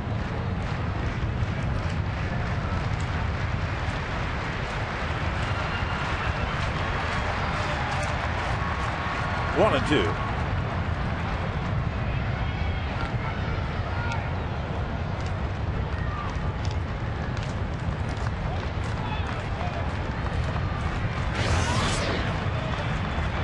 It would appear the White Sox are going to jump ahead of the Twins in the standings. And whether they are 2.5 games back or a game and a half back depends on what happens in Cleveland. What happened here in the 11th inning was an eyesore. And the Angels score 6 times.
Good numbers for Oliver out of that bullpen, making his 39th relief appearance. 4 wins, no losses, 2.62 ERA.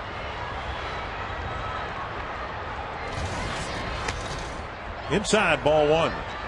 Gomez, Punto, and then Harris.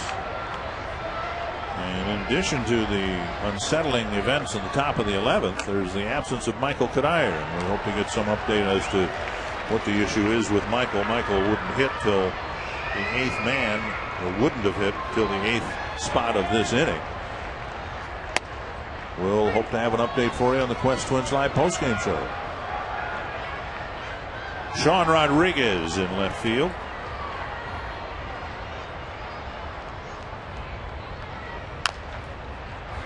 Oliver catches, spins, and fires. And has retired, 1 away. Well, the bullpen has retired now 11 straight Twins. It's Michael Kadire single in the 7th inning. Twins at one point had a 5-2 lead, but the Angels got 2 in the 7th, 1 in the 8th, and way too many in the top of the 11th. Punto will swing as a right-handed batter. In that 11th inning, 3 runs charged to Keppel and 3 runs charged to Crane. Fouled back, a strike.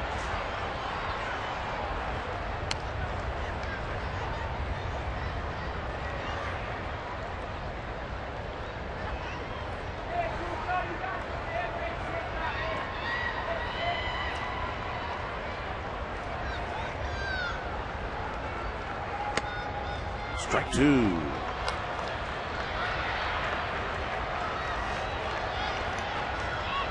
Darren Oliver, 38 years old, in his 16th major league season.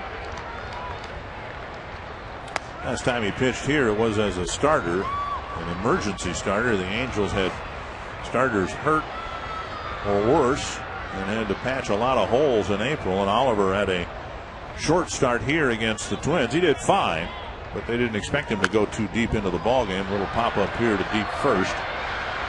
And Morales in foul ground makes the catch, and then it's almost as if the workload caught up to him. They had to put him on the disabled list and let things recover a little bit. 2 down. And last hope for the Twins is Brendan Harris.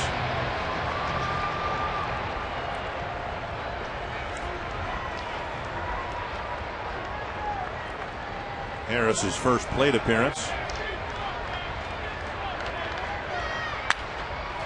Two-hopper backhanded by Figgins. In extras, the Angels beat the Twins 11-5, and they win for the first time here in Minnesota this year. I remember in Anaheim, the Angels kind of punished the Twins 11-5, and then that